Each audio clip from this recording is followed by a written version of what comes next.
he was like, And 3, 2, 1, 0.99, 0.9, 0.8, 0.7, it says live on my end.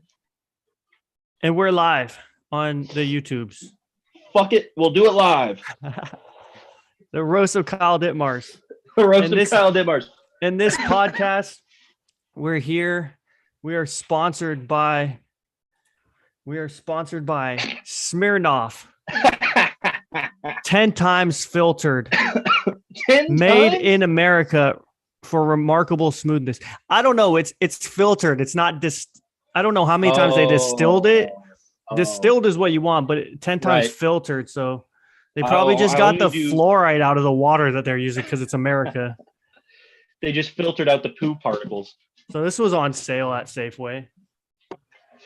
And then our other sponsor for this podcast episode is this big bag of weed. Where the fuck do you get that big bag of weed? This big bag of weed sponsors us, and this is what keeps us going during these podcasts. That's I'd like to thank right. both of my sponsors for giving me the energy to do this weekly, and I appreciate y'all. You know, I'm gonna go a real satirical route and just say that I am sponsored by DeWalt Lithium FlexVolt. Let's go, dude. I need to get mine. I got like 5 of those bitches. Please, DeWalt sponsor me. No, they're all laying around. I gotta go run through the house to find them. No, we're good. I just had to throw that out there because I spent fucking $300 on that. So for one, and the grinder and the big 60-volt grinder. Oh yeah, dude! I got so lucky when I was working at Ace that I won all those batteries. I got such a good deal. Dude, batteries right now are almost more expensive than they were like 2 years ago. Dude, same ones. I really miss working there just for the deals on the auctions that they had for the damaged goods. When the goods weren't damaged, but the boxes were. Yeah, tools. Fucking. What did you get? Some I had chocolate sometime. Yeah, you got fucking a fucking thing of Hershey's that was like lasted a year. Dude, lasted like a year, dude. Box of Hershey's chocolate that was like literally lasted a year. That was like 50 pounds of Hershey's chocolate. Yeah, you had that way after you quit that job. You had that when you were doing solar, like still. You know what I mean? Like that shit was clutch. And that was cool. I had got that. I got the 9 tool bag. All my DeWalt tools were from there. It was like a $600 set of tools, power tools that I got for like $200 or less. No, that shit. No, that's like $750 for that whole set at the time. Because I looked it up, it was $750. Okay, yeah, dude, that's what it was at Home Depot. I got a great deal on it, and then they had another auction like a week later. Or no, I got the batteries first.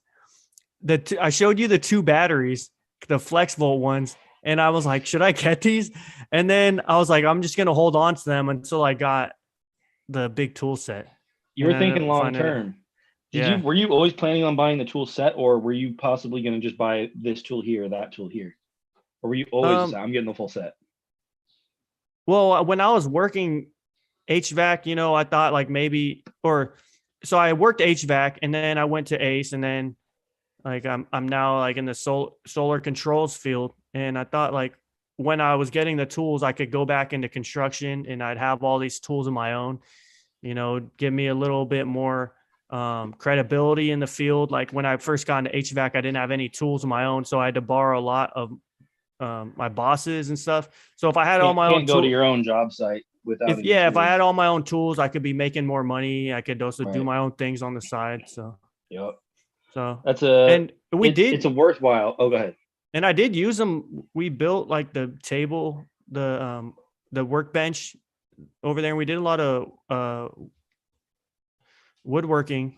I was making baseball bats. Did we build the shed with those, or was that mostly Kyle's brother? No, that was all Kyle's brother. That was all Kyle's brother. Dude, I don't know what my parents did with that, bro. I hope they didn't fucking just trash it. because that would cost all of Kyle's life savings right there. That's a dude. That thing was sturdy. That was a lot of money in That wood. was sturdy as fuck, dude. That was No, at least hold up, $700 into that. Hold up. Let me say one thing. This is the roast of Yeah. Kyle. That was Yeah. that was not his money he was spending. That was my tax dollars he was spending. Okay. That was his Your tax dollars. That was his unemployment. Okay. Yeah, That that's was right. That's my fucking taxes right. I paid into because he didn't have a fucking job. He wasn't paying into that shit. No. That was not any of his own money. No, it was not. And that's why I was like, dude, yeah, build a fucking shed, please. Also, it would be nice if you paid me back the $600 you owe me still. He owes you 600. Well, when he moved back in, I was like, yeah, dude, it's gonna be like a month's rent, dude. I completely renovated the whole place for him. Remember, I put the curtain up. Yeah, Did the whole that was kind of cool. That was an I was experiment. sick, dude. I would have lived there. I would have lived there like no problem. Like I already did. I slept on the couch for months at a time while Risky was in my room. Mhm. So it's like I already did that. I would have loved to have a curtain, but yeah, dude couldn't handle it, and he never paid me for that. And then he tried to come back again. Never paid me for that. And then there was one other thing he didn't pay me for. Yeah, why'd you hit me up asking if I'd talked to him? Oh, I was just curious. That was just a question I had because it's been a minute. And normally it's like he's reaching out to you at least like a couple times like every other month or something, is what it seemed like. Can you still hear me if I move the mic like this? Oh yeah. Okay, cool. Let me do one thing real quick. I'm gonna take a picture and post it on my story to come join the live stream. Oh, let's get it. Do it. Are you doing it right now? Yeah, I'm doing it right now. One sec. All right, let me grab my rolling tray because I'm gonna be smoking some spliffs on this one. You should do the same thing. Post that shit. No one fucking follows me, dude. I have no following. Who cares? I watch your whatever story you post. If you build it, they will come. This is true. Let's get. I'm gonna. You gotta hold on. You gotta be in the picture. It can't just be me talking to an empty room. Like I can hear you. I can hear you because you got the headset on, which is pretty sick. The mic follows you wherever you go. Yeah, that's fucking dope. All right, that's pretty cool. Maybe for the next one, I can try and do that off my Bluetooth headset. Yeah, dude. Are you taking the pic or what is this? Do I have to post? I'm waiting for you to come back into the live stream on YouTube so I could take a pic on YouTube. It'll have like the channel name and all that. Oh, gotcha.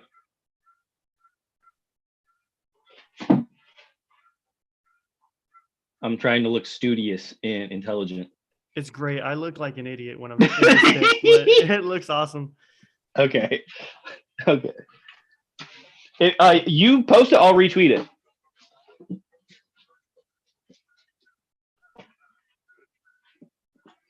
You hear me? Yeah, I hear you. I hear you. Sorry, I'm multitasking. Right, cool. No, you're good. I didn't want to make sure. Sit. Lay down. Up. Up.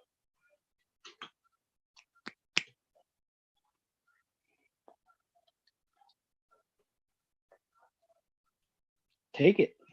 Take it, bro. Good boy. Sit down. Lay down. Sit. Sit. Nope. Sit. You had it. Good. There it is. Good job. I'm almost done. You're good, bro. I'm just feeding my dog strips of Wagyu beef fat. This dude is spoiled right now. Sounds like it. I wish I had Wagyu beef growing up.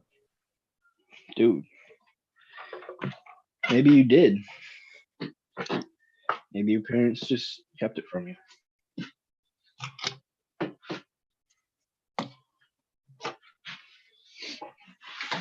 Oh man, dude, let me tell you about this view, bro. So I got two mountains right here. They look like titties.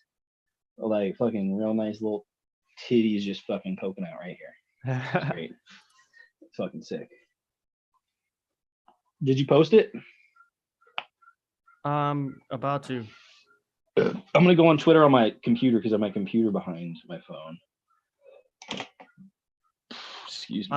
I'm getting the link so I could post it in the story. Are you going on Instagram or Twitter? Both. Okay, go on Twitter. Post it. Well, I'm hearing echoes now of myself. yeah, it was playing through my phone. I'm gonna post it on both. That was weird. Do the screen retweet thing on a story for Instagram too. Okay, I'll try.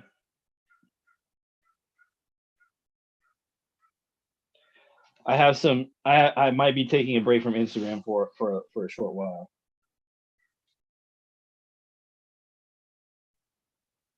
Due to Why is that? Some extenuating circumstances Something to happened? myself. Yeah, kinda. I mean, Is it something that should not be aired on the live stream? I mean, it can. I don't know if you're gonna know what I'm saying, but like someone that was coming out here is not coming out here anymore, and it was my choice, and now it's like, yeah, Darn. nah, that's what I'm saying. Like, it's good overall. So I'm just losing $300. That's okay. Oh, for the ticket? Can you put it in my name? Nah, that's the thing, bro. And they're all they were mostly all non-refundable. The only one that I could get a refund for was United. Why are they not coming out? Because I didn't want them to. Oh, okay. Yeah, yes. Because I changed Yes, my mind. Yes, King. I fucking changed my mind. I don't know if she's watching this, but I'm very sorry. Okay, it's on Instagram. Go do the thing on Instagram. Here's the thing on Twitter. Okay, let me go. Oh, I can't do Instagram on my computer. Can you? I think so. Hold on.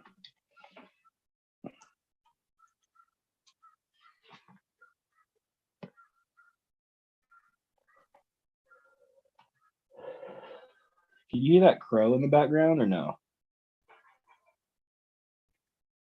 On my end? Not really. Okay, I'm done. I'm here. I'm All not right. distracted anymore. I'm here. That's fun. Get it? Can you hear my dog running around and jumping around, being a fucking maniac? No, he's good. He's good. Good doggy. He's a good boy. Are you drinking? So Black Bear season? Are you drinking? Yeah. What do you think's in here? Jim Beam. Nope. Guess again. I'll say it's the same as you. Some sort of cheap vodka. Yep. But what's it mixed with? Arnold Palmer. Ooh. Kind of close. It's not a tea though. But I would say it's in the lemonade realm. Kool-Aid. No. Country Rock. Ooh, no. That sounds nice.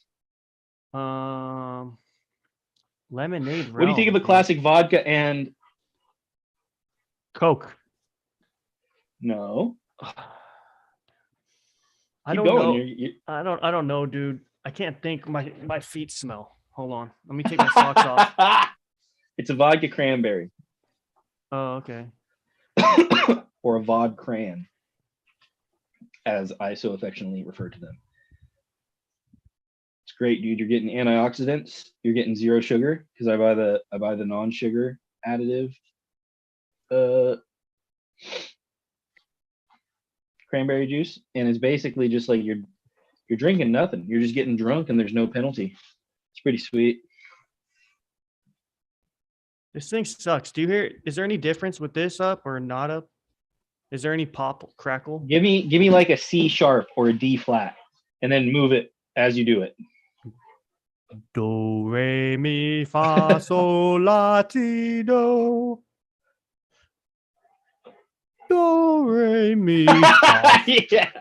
ti do. Yeah. Yeah, No that different? just sounds different. It does sound different. I mean, because you did some different shit, but yeah, no, it doesn't sound any different at all. Okay, because it keeps falling. Yeah, fuck it, bro. Okay, let's get into it. Let's fucking get The into it. The tweets Kyle are out. is a piece of shit. No, I'm just kidding. I'll tweets are drink. out. I'll drink to that. I'll drink to that one. Bop.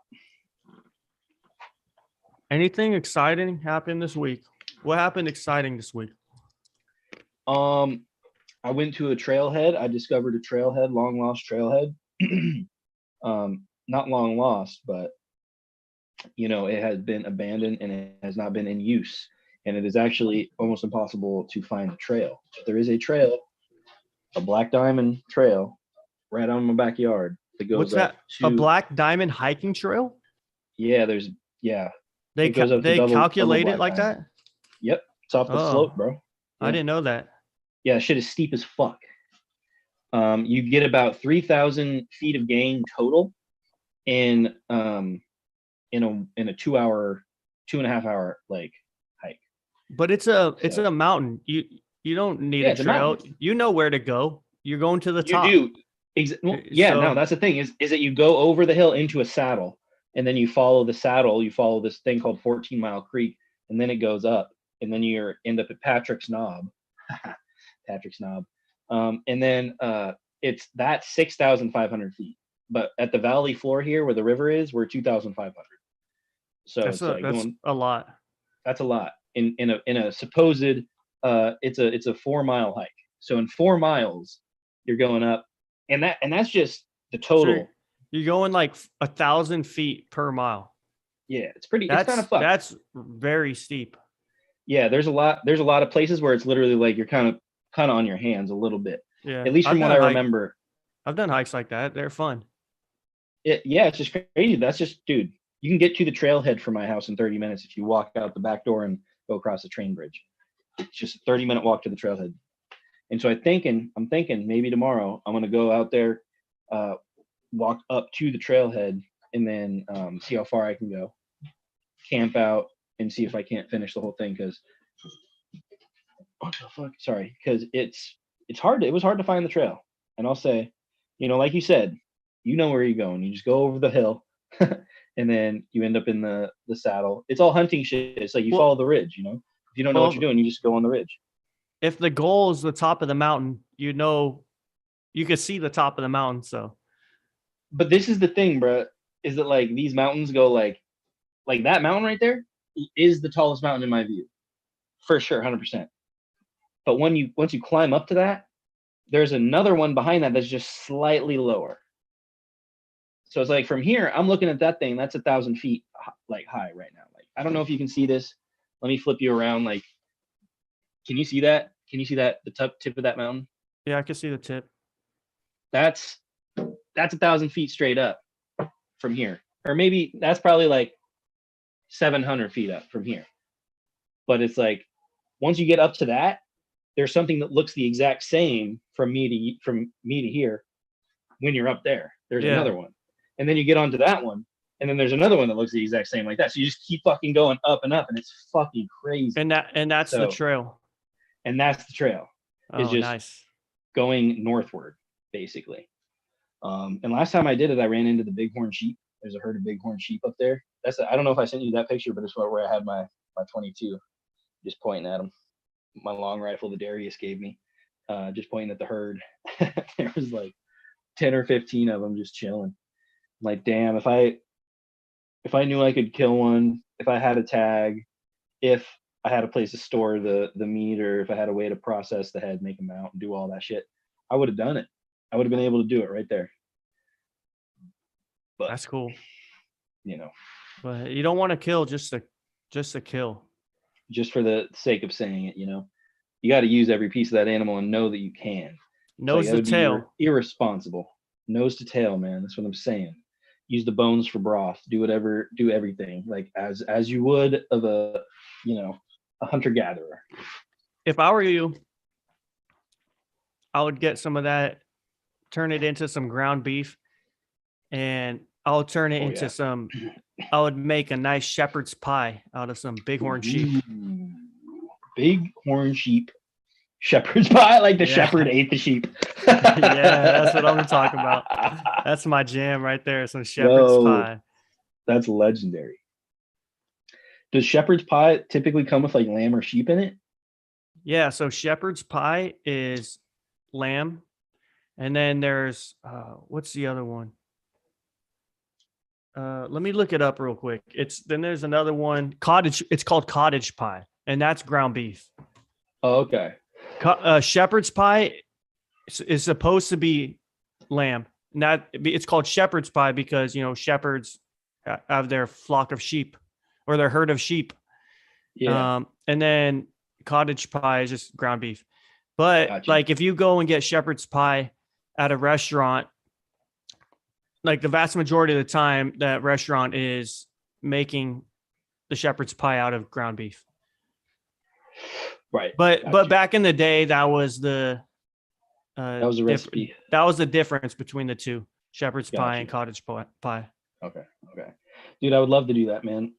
I would just honestly love to have bunches of frozen meat to experiment on because I've never had an excess of beef. It's always like I buy a pound and I make burgers with it and it's gone.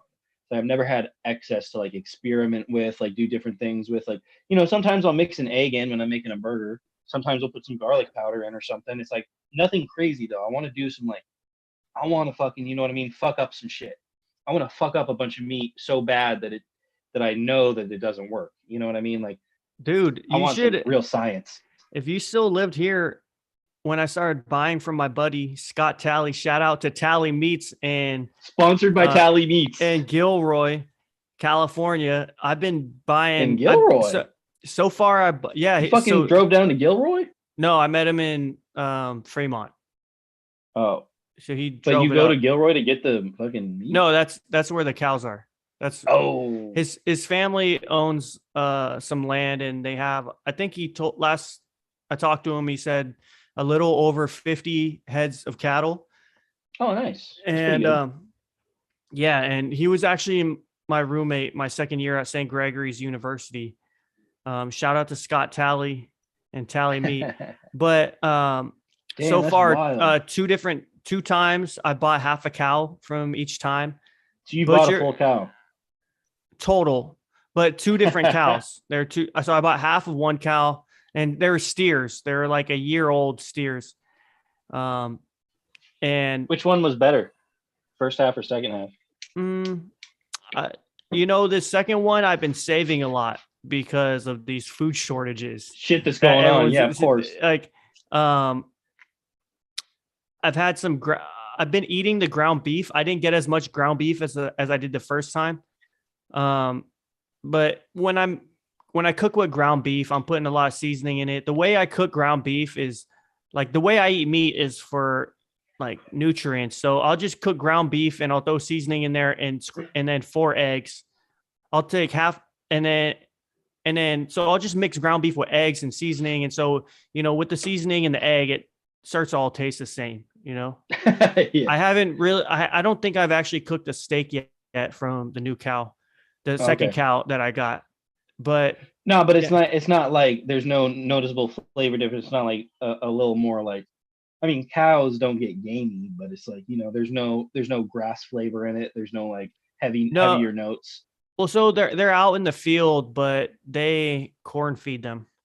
Got you. They buy like a corn meal and they'll feed them. So my coworker here in Montana, Maury, shouts out to the Johnston Ranch. And he will so humbly say that it's not actually a ranch because he has less than 1,000 cattle. He has 150. Cows. No, dude, that's small. That's not that many. That's small. Yeah. That's small. So, but no, but he knows that. And he says that. Hey, that's small compared to Yellowstone. The Yellowstone Ranch. Of course. But anyway, so he grass feeds and he's got a ton of land. He's got like, a couple thousand acres. And we were supposed to. He's your coworker? Yeah, he's like he's older. He's Is it like his family owns the ranch? Kind of. So his dad was a bull rider. His dad inherited the farm from his dad, obviously, but he was a bull rider and he got paralyzed. He got kicked off and he became a paraplegic. So his lower half of his body doesn't work. So he couldn't really tend to the cattle anymore. So Maury, from a young age, started doing that, taking care of the ranch. ranch. And then he went off to Nashville after he graduated college in Missoula, and then worked. He did music there for 10 years. He's a singer and a guitar player. But he came back and worked in town for a bunch of years, taking care of the cattle once his mom got too old to take care of the stuff. Like he left and his mom was taking care of it. Anyway, this whole long story short, he's moving the cattle to like another half of his ranch, and he needs help tagging the babies as they come through. So Are you gonna do that? Yeah, I'm gonna help him tag the babies. So That's- you gotta like That sounds you awesome. gotta oh, it's gonna be fucking sick, dude. I'm so stoked for it. But we were gonna do that like a month ago, but it's been so cold and rainy here that it's not none of the grass is growing. Or it's been so cloudy. Sorry, it's been so cloudy here. Like today's a beautiful day, but we've been having major Pacific Northwest weather for the last 2 months. You know, it's been 50, 60 degrees with clouds and rain every day. Or like it'll be sunny in the morning. Dude, as soon as it hits noon, clouds roll in. As soon as it hits 6 or 7, like it is right now, it gets blue again. It's crazy, man. It's like clockwork. It's like being in the mountains, man. It's like the heat of the day starts to rise, the clouds come up here, and then they leave once it burns off. It's wild, man. Climatology, bro. Cheers. Cheers to Dude. climatology. Climate change, man. Did we talked about the Northwest Passage, right? We already covered all that. Yeah. We did that in the other podcast. I was asking because I was curious how your coworker at the hot springs could get a 1,000-acre ranch, and I was like, dude, I need to do whatever he's doing to get a 1,000. No, it's a family thing. His last name is Johnston. It's called the Johnston Ranch. It's always been called the Johnston Ranch. So he's just part of the Johnstons. Generational wealth, man. Yeah, man, but not really wealth as much as just owning land, which has become wealthy recently. Like everyone used to be able to buy a shitload of land for nothing, but they just decided to put cows on it, and they've had cows this whole time, and they've been breeding their herd of cows. You know, so they just had that self-sustaining, cycle. Yeah, well, I mean, with population increase, it's harder and harder for the average person to buy that amount of land. And their ranch is right on the outskirts of towns, Wild Horse Plains, which is just it's booming, dude. Everything out here is booming. It's crazy, man. I drove to town the other day. I fucking had to. There was traffic. There was traffic in town, dude. There hasn't been traffic in town, ever. And what town? Wild Horse Plains. Okay.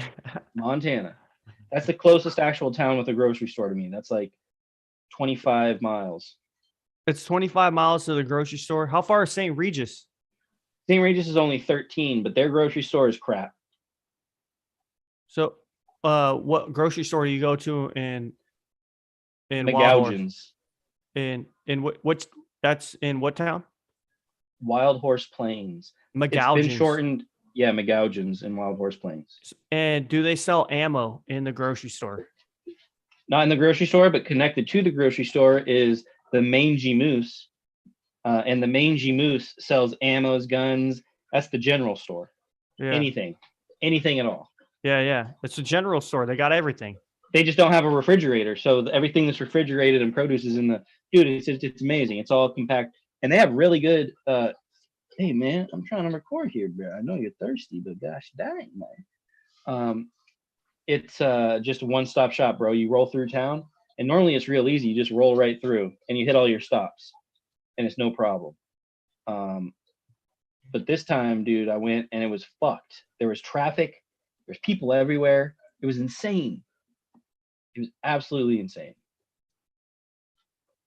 So I don't know if that's just like my first time experiencing the summer rush, but I was here this time last year, and it wasn't like this. Well, yeah, after everything that's been going on in the world, people Everyone, like rich people, middle class people, poor people, everyone's trying to get out of where it sucks. And that's California right now. California, Oregon, Coast. Washington. Dude. Yep. Everyone from Washington complains so hard about Seattle. It's crazy, bro. We have hella people from Seattle come through. Dude, let me fill you in. Let me keep you updated on what's going on here. Oh yeah, is diesel $10 yet?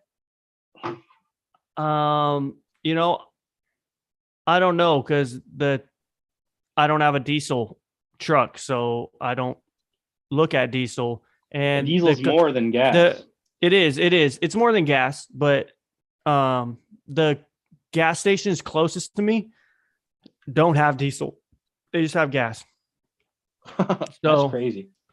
Every gas like station out well here has diesel. and well I mean I go to Safe or excuse me, Sam's Club. I got a Sam's Club Sam's membership because Club. it's $1 cheaper than the gas station that's closest to me. So Per gallon? per gallon. So check this out. Sam's Club. I went Gets yesterday. their own gas. It's I like had no idea Costco. Sam's Club had a gas station. It's like Costco. You know, Costco. Are has we talking got about the one gas- between Walmart and like Chick-fil-A and all that shit? Um, On Roseville Parkway? Off of East Roseville I don't Parkway know. on Pleasant Grove? no, I'm in Folsom.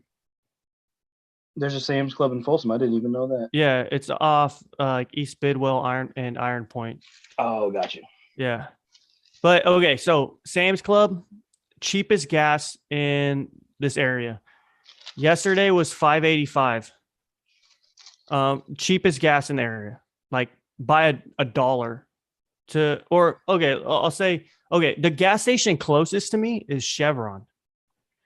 Chevron is $6.70 a gallon for unleaded. God damn. It's $4.60 here. Yeah, that's like normal California prices. Yeah, Dude. but dude, before here, it had never gone over $4. It sat at $3.99 for like 2 months while the price was going on. Then it finally ticked over $4. And once it did, it just skyrocketed. But dude, it was fucking $1.98 literally like 6 months ago. This winter, I could go and get gas for $1.98. Dude, when I was $1.98 6 months ago. When I was at St. Gregory's, okay, it got down to $1.60 in Oklahoma. Oh yeah, because Oklahoma, North Texas, there's lots of oil out there. Okay, yeah, lots dude. of drilling. So Montana's right underneath Canada. I'm not kidding. $1.60 times 12, because that's what the gas tank on my Honda Accord is. Like if I'm empty, like it'll go like 12 to 12.5. For a full gas. I still got the Honda, yeah. Oh, so shit, hell yeah. Dude, this is me filling up my gas tank to full less than $20. Okay. Yeah. Oh yeah. Dude. And right now, if I were to go to Costco, $6.70 times 12. it's a fourfold increase. Fourfold. Dude, if I fill up my motorcycle is 4.2 gallons times $6 is the average. $25 to fill up a 4-gallon tank on my motorcycle. It's costing me $40 to fill up the Prius. It Dude. used to cost me $40 to fill up the truck. Now it would cost me about $150 to fill up the truck. Dude, like how big is your gas tank on your truck? Mine's 17. I can fill it up more to top it off, but it stops at 17. So I think it's considered a 17-gallon tank. It's not as big as a full-size truck because it's a Tacoma. Gotcha. Yeah, I think mine's like a 22 or something. I wish mine was bigger.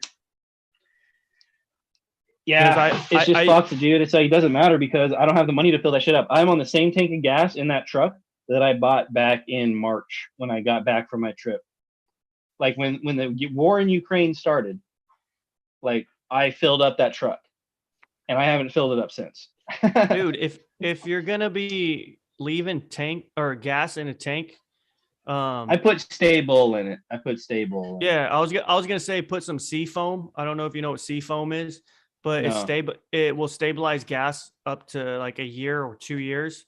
And it also is pretty good for your engine too. It also is like I use Seafoam in my tank when at a higher, if you put it in there at a higher concentration when the tank is low, it'll help clean your fuel injectors. And you could also use sea foam right before an oil change. Like they say, like about 100 miles out before you do an oil change, you'll put it in your oil where your oil goes, and then it'll like Oh. clean out. You know, it's like, I don't know, it's like if you have a bong and you put isopropyl alcohol in it, you know. Oh, now I get it. Yeah. So it's like that, but for your car, if you put it in your oil, like in your crank, Yeah. they say on the, I think on the thing it says crank your, you know, I don't know, wherever you put your oil in, whatever you call that. Yeah, I have hella then- and stable then- from the generator. But then 100 miles, and then because it gets all that gunk out, like you want to take it out. You don't want to run it too long. You don't want to put it in there and then like drive another 1,000 and having all that gunk going around. Right, Like you want to right. drain all that shit out, and then No, you are making me think though, because I put stable in the truck, but I didn't put it in the generator. And ever since I got solar when I got back, I really haven't been using the generator much unless I'm running the air fryer. So I need to put stable in the generator too, because that's just, I think that might be the same tank of gas. Shit, that might be even older. Because I had that in the cans. Damn, yeah, good shit. if you got good it, shit. if you got it sitting there, I would at least run it. You know, like run the generator a little bit, or like put some, I'll use it and I'll charge up the RV with it every like couple weeks. yeah, or like put some fresh stuff in there. But I do have your solar panel connected to the RV. It was perfect for the ZAMP control wires. Just plugged it right in, tighten that bitch down, automatic. It was perfect, dude. 120 Sick. watts, right into the batteries, and that shit'll let you.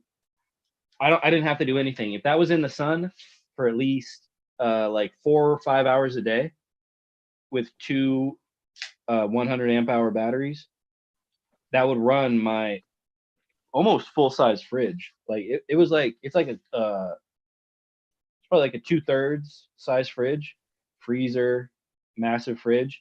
That shit ran that shit all night, no problem. And then next morning, recharge that shit.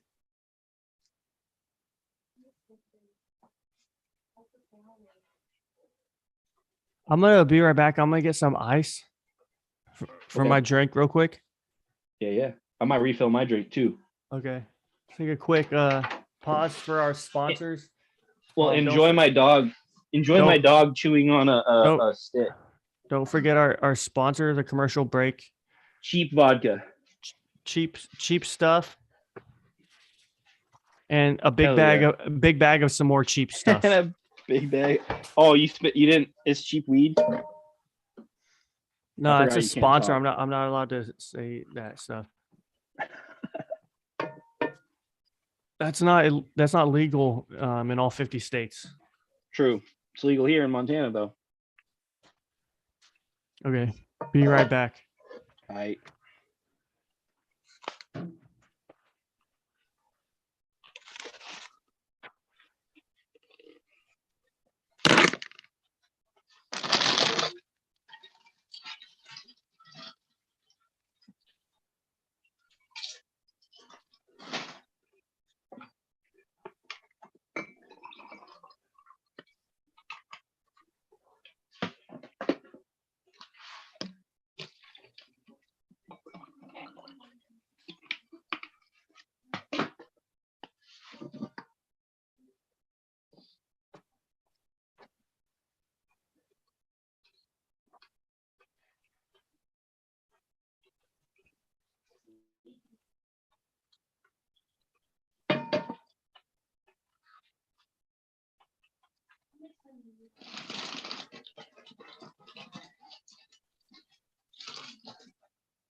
Are you back?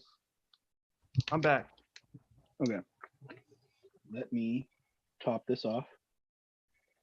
So did you have any topics that Yeah, you dude. wanted to bring to the table today? I think I had one. Hold on. Let me damn, I was supposed to write that down. me. Jesus.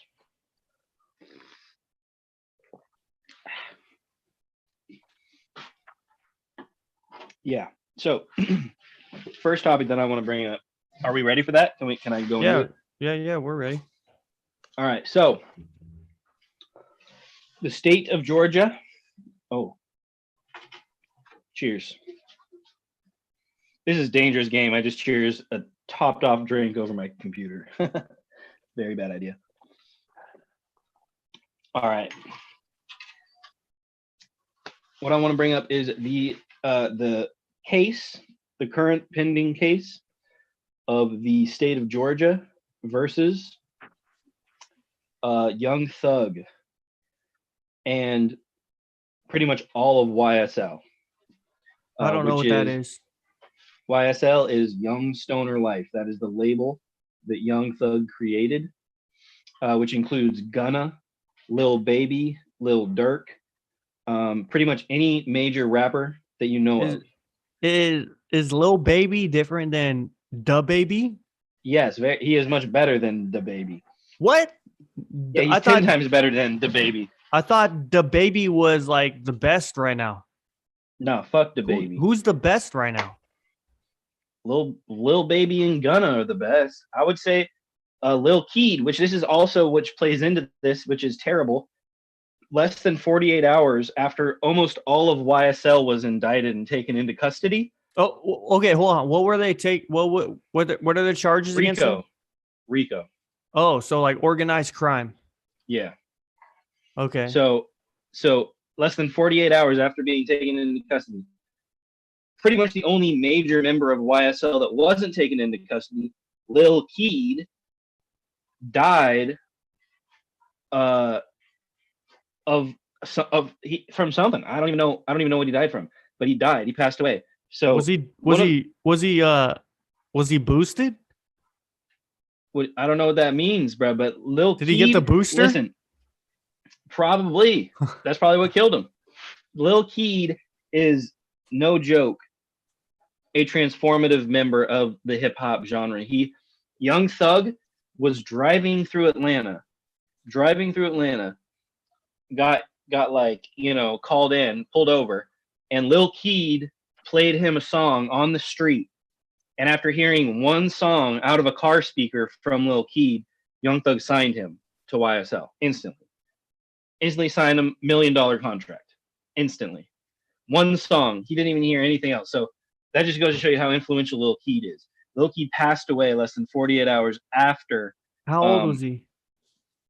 23. Oh. 22, 23, something like that. I don't know what he died from, bro. I don't know what he died from. But anyway, Young Thug is on trial for probably conspiracy to sell drugs, conspiracy to launder money, all of whatever you think you would hear about in his rap lyrics, right? Because that's how they prosecute the rappers, is they just go, oh, he says this in his song, yada yada yada, this and that. It's bullshit. So hold on, there's a fucking train coming. Hold on.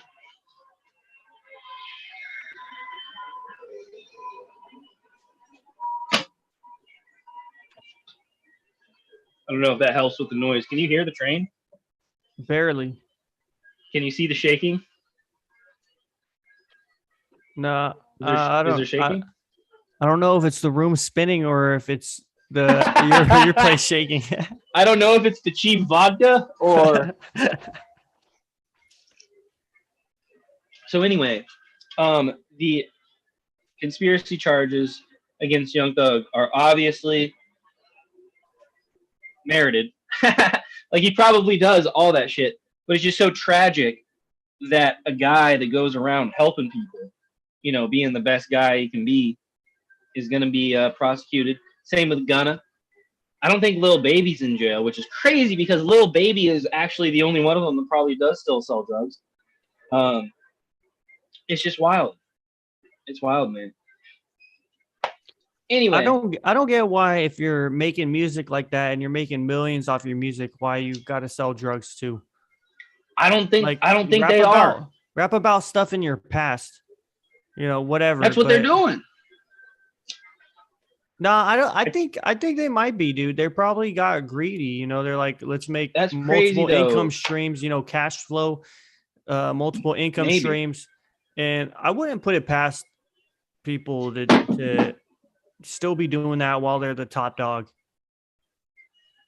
I mean, that's what's crazy though. Like Future is like the number one guy that like goes to court for his lyrics, and that guy has won every single time. So it's like I don't doubt that Young Thug is gonna win, unless it's like weapons charges, which most rappers do have unregistered weapons, as well as I mean, most people No, have I mean, unregistered weapons. Which, if you I don't got have raided any. and seized, I'm anti-gun. I don't have any. me too. That's No, I have why. no guns. No. That's why I live in California and you live in Montana, because I feel safer here with the gun laws, and so Yes. I don't. I have no firearms, and like I'm actually scared of them. They frighten me dearly. But that's why I moved to Montana to conquer my fear of guns, and now I have millions. So if someone wants to come find a bunch of guns, you can come and look at my place. There's a lot of them here. So the the thing with the gun charges is that that Ti went to jail for that. Lil Wayne went to jail for that. They get you on the guns. They don't get you on the conspiracy to sell drugs. They don't get you. But that's what they're talking up the charges like in the media. That's what they're saying. It's all RICO charges. It's like, nah, man. It's like guns are related to that, but it's not. It's mostly just gun charges, and that's I'm sure what they're going to get them on. Which I would be very surprised if Young Thug personally owned any guns, because you got shooters. So he's probably just mixed up in it because of text messages and emails. That's all I wanted. I just wanted to put my 2 cents in on the situation. And I know a lot of people watching this probably don't care if No. there is anyone watching this. I'll just say I can't name one Young Thug song. Are you kidding me? No, I'm a Slim Thug fan from the Dirty South. I mean, yes, Slim Thug is fire. H Town ho. Of course, respect the Slim Thug. I don't know Young Thug though. I don't know. I don't know. I will not I don't respect know- that slander. That is I don't know about slanderous. Young Thug. I know about Slim Thug. That is bullshit. Anyway, free YSL. Hashtag free YSL. So, I do have another topic, but do you have any topics? Yeah, let me pull them up real quick. Yeah, I'll save my second one for whenever the real roast of Kyle begins, because we need to save that for an actual time.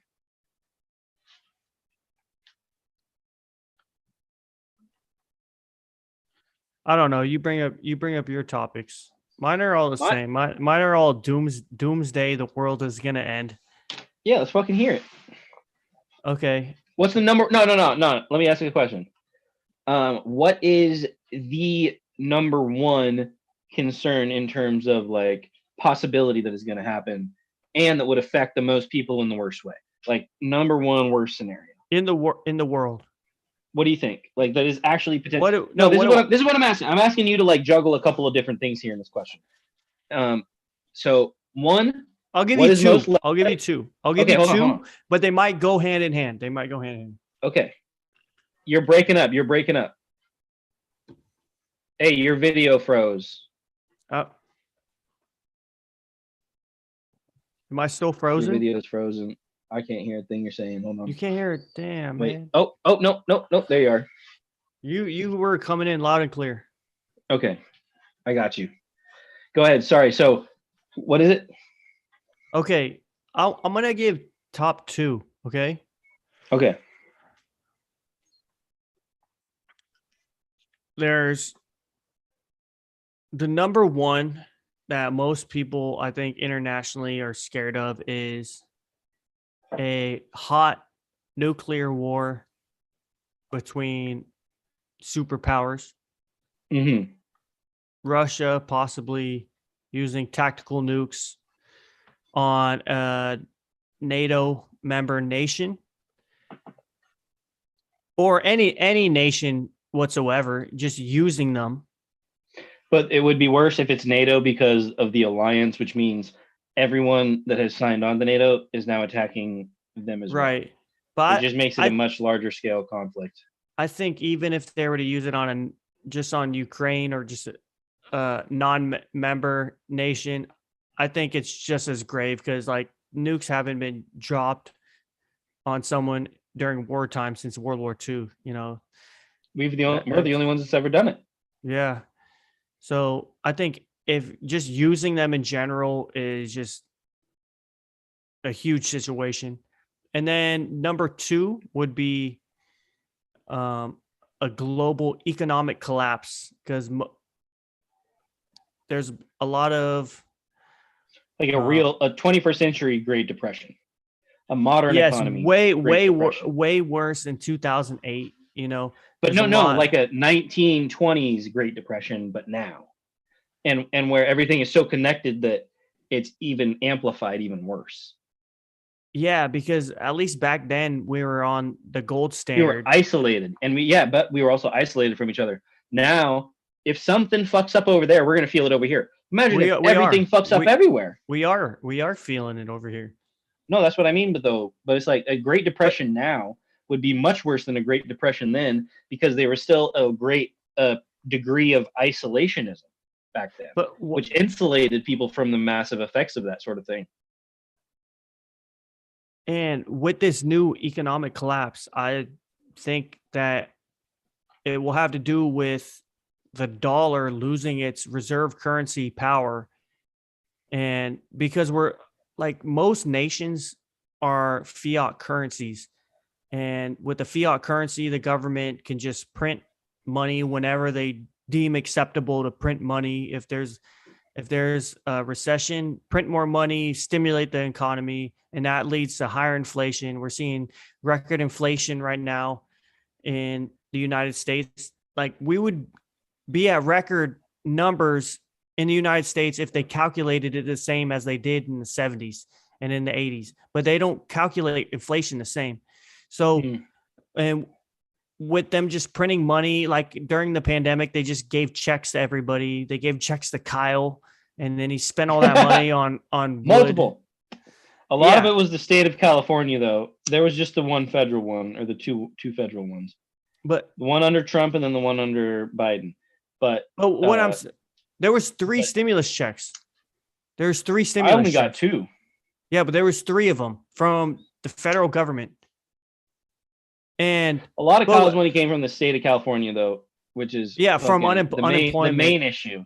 I don't know how California is still afloat, bro. I don't know how that's possible. But I don't know how it's possible. What I'm saying though is that with these fiat currencies and the ability to just print money, it's not a sound money. Like if you can just do that, and Turkey is at a 75% inflation rate. Jesus. Argentina is at like in the high 60s. Yeah. Well, no. Venezuela is at like 300 or 400. Dude, and this is happening all over the world because they have these fiat currencies that aren't tied to something that stabilizes them and gives them a foundational value like gold does. But there's going to be it's real short. Let me finish my train of thought. There's going to be what people are scared of is that there's going to be an economic collapse of this fiat money system, economic system that we're under, and whatever is after that, no one knows. People think, either we're going back to a gold standard, like a physical gold standard, or a Bitcoin standard. So what do you think about Ecuador going to Bitcoin? El Salvador, sorry. El Salvador. I wrote down El Salvador, but said Ecuador. Yeah. El Salvador. No. What do you think about that, and how has that played out for them in terms of that? Because they're one of the first ones, right? They are. I think they are the first nation to make Bitcoin a national accepted currency to do trade in within that nation, like everyday trade, or like how to pay your taxes, or You know, dude, I think they're going to be one of the wealthiest nations in the future, because what El Salvador is doing, they're DCAing into Bitcoin as a nation. That's DCA stands for dollar cost averaging. You know, that's what a smart investor should do. You know, I think we talked about this in episode 2, where watch that if you don't know what we're talking about. DCA is. I think we go over it in that. I'm Yep. not completely sure. I'll talk about it again, but averaging into whatever the value is at the time. Right now, it's at around 30,000. But if you would have been buying Bitcoin when it was 10,000, you know, you would have 3x your money. Or if you would have been doing it at 1,000, you would have 30x your money.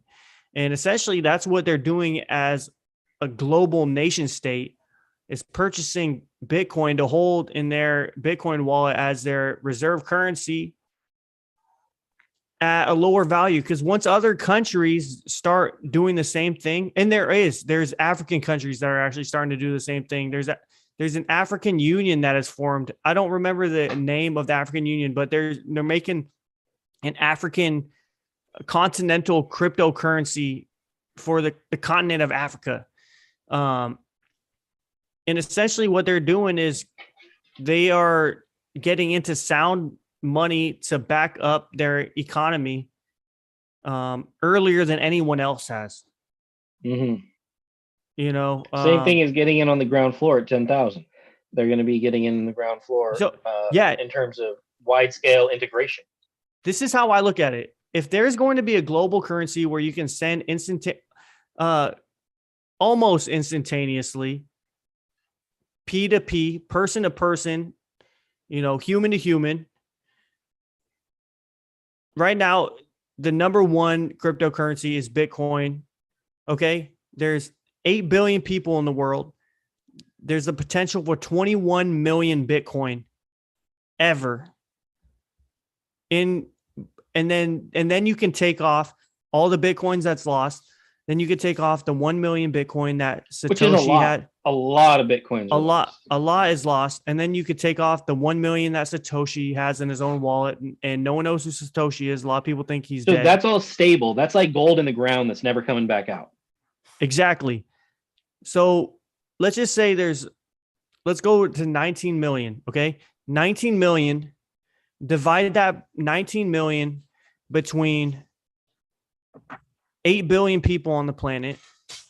Then the 8 billion people on the planet then take into the economics of business that goes on within the planet, and all the mega corporations and the governments.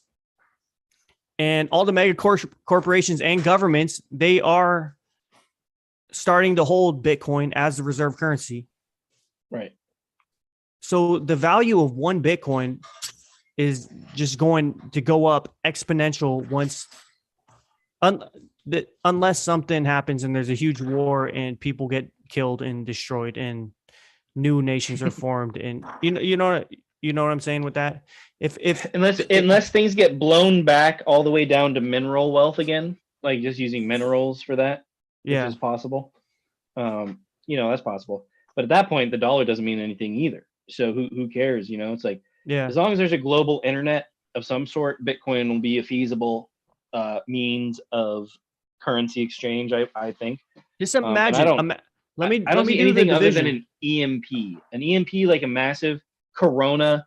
Like, this is one thing that could happen. Let me just play devil's advocate for half a second. A coronal mass ejection from the sun, a CME, blasting towards us, wipes out our entire grid. All Bitcoins are lost forever. Everything on the internet is lost forever. We're left with physical paper dollars, gold, silver, and whatever else. That's it. And that could happen. And that, if we're in that situation, it's barter. A dollar doesn't mean anything. A dollar doesn't mean anything. It's barter. Yeah. I'm doing the math right now. Okay, so we have 19 million Bitcoin, because you could take 1 million of Satoshi's tokens, Bitcoins, and then let's say 1 million lost. And then we're going to divide that throughout 8 billion people, which in the future, by the time it gets to 2,100. It's probably gonna be around 10 billion or maybe even more. So but right now we're gonna do 8 billion. Okay. Market cap.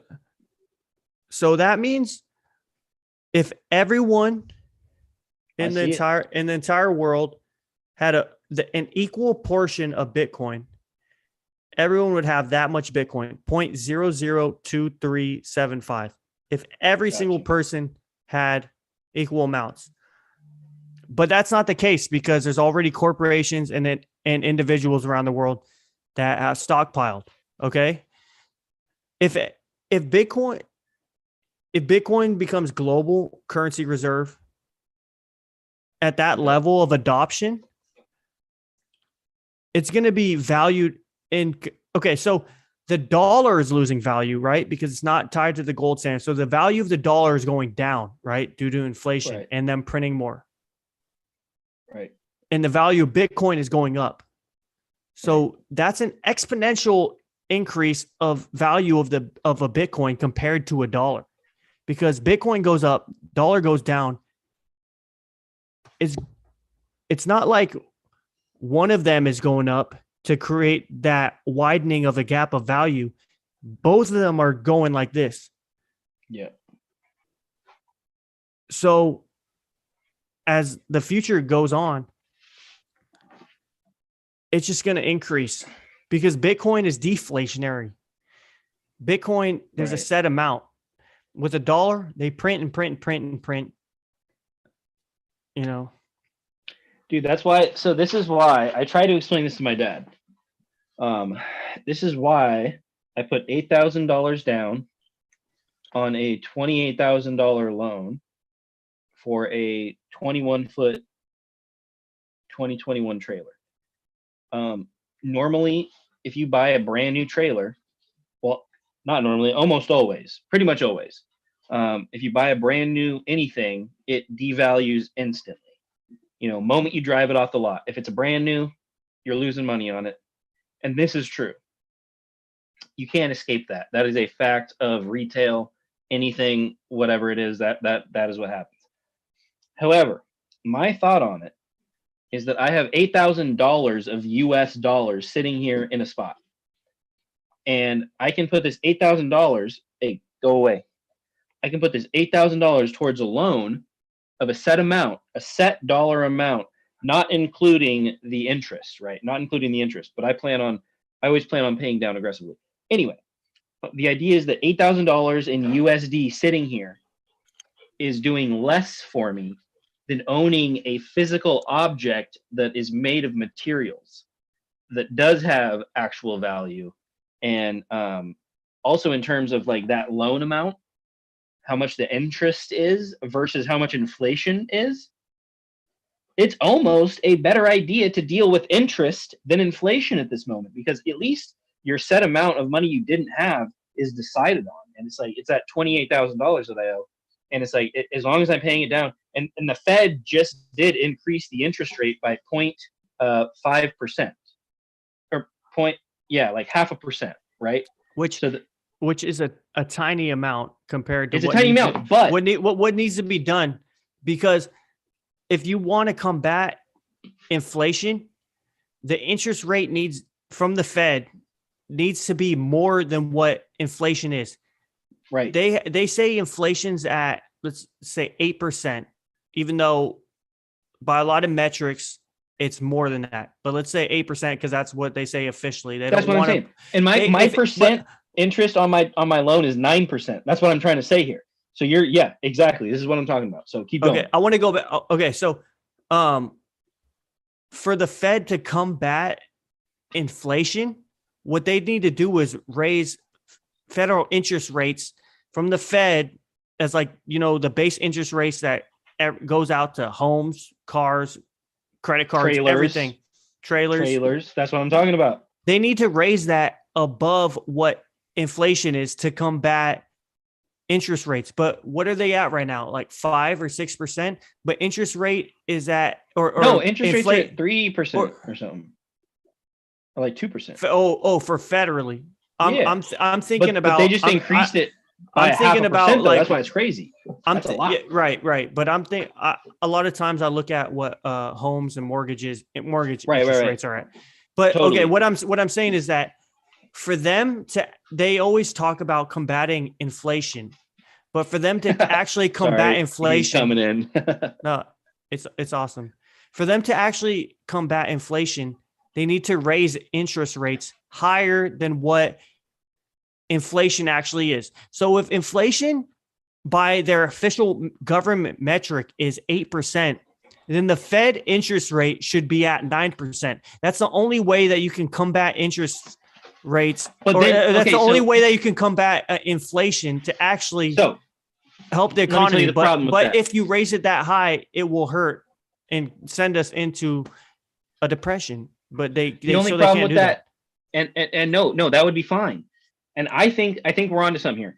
I think that would be fine if the federal rate was at 9%.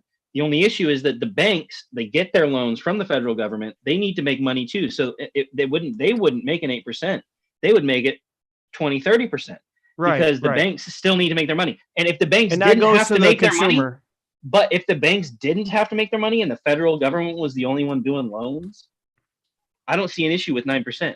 If it was just guaranteed federal against America, against American dollars from the federal government, if there was no banks that were trying to skim their profit, I think that would be fine. But that's the problem. At the same time, then the government can just, and the Treasury, the Federal Reserve. But they're doing that anyway, bro. They do that anyway. That's what I'm saying is like, yeah, if they could do that, but then at the same time, they just print money.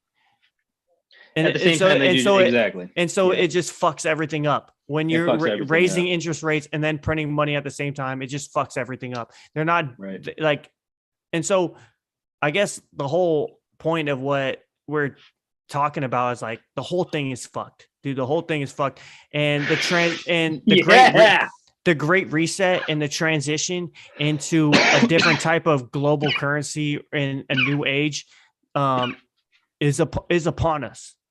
Like there's no getting away from it. It's among us, you could say. It's among us. The United States is great and all that, and I love the United States, but because I was born here, like it's awesome. I live here. There's a lot of nature and stuff. But but I'm real close to Canada, and there's a lot of nature up there too. But when it comes economically, they fuck the whole monetary system up, and there's new technology and there's new ways of doing things. And that's human civilization, that new stuff, new tech is going to come along and replace what's old. So, and we're living in that time. We are in a transitory period.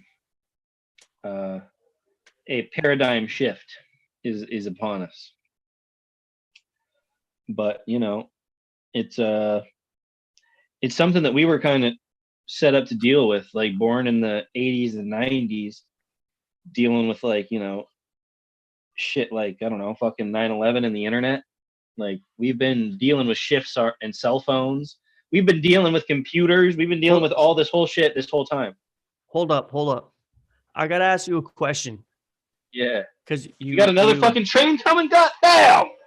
They're making it up, dude. There wasn't a single train today. I walked across that train bridge 3 times.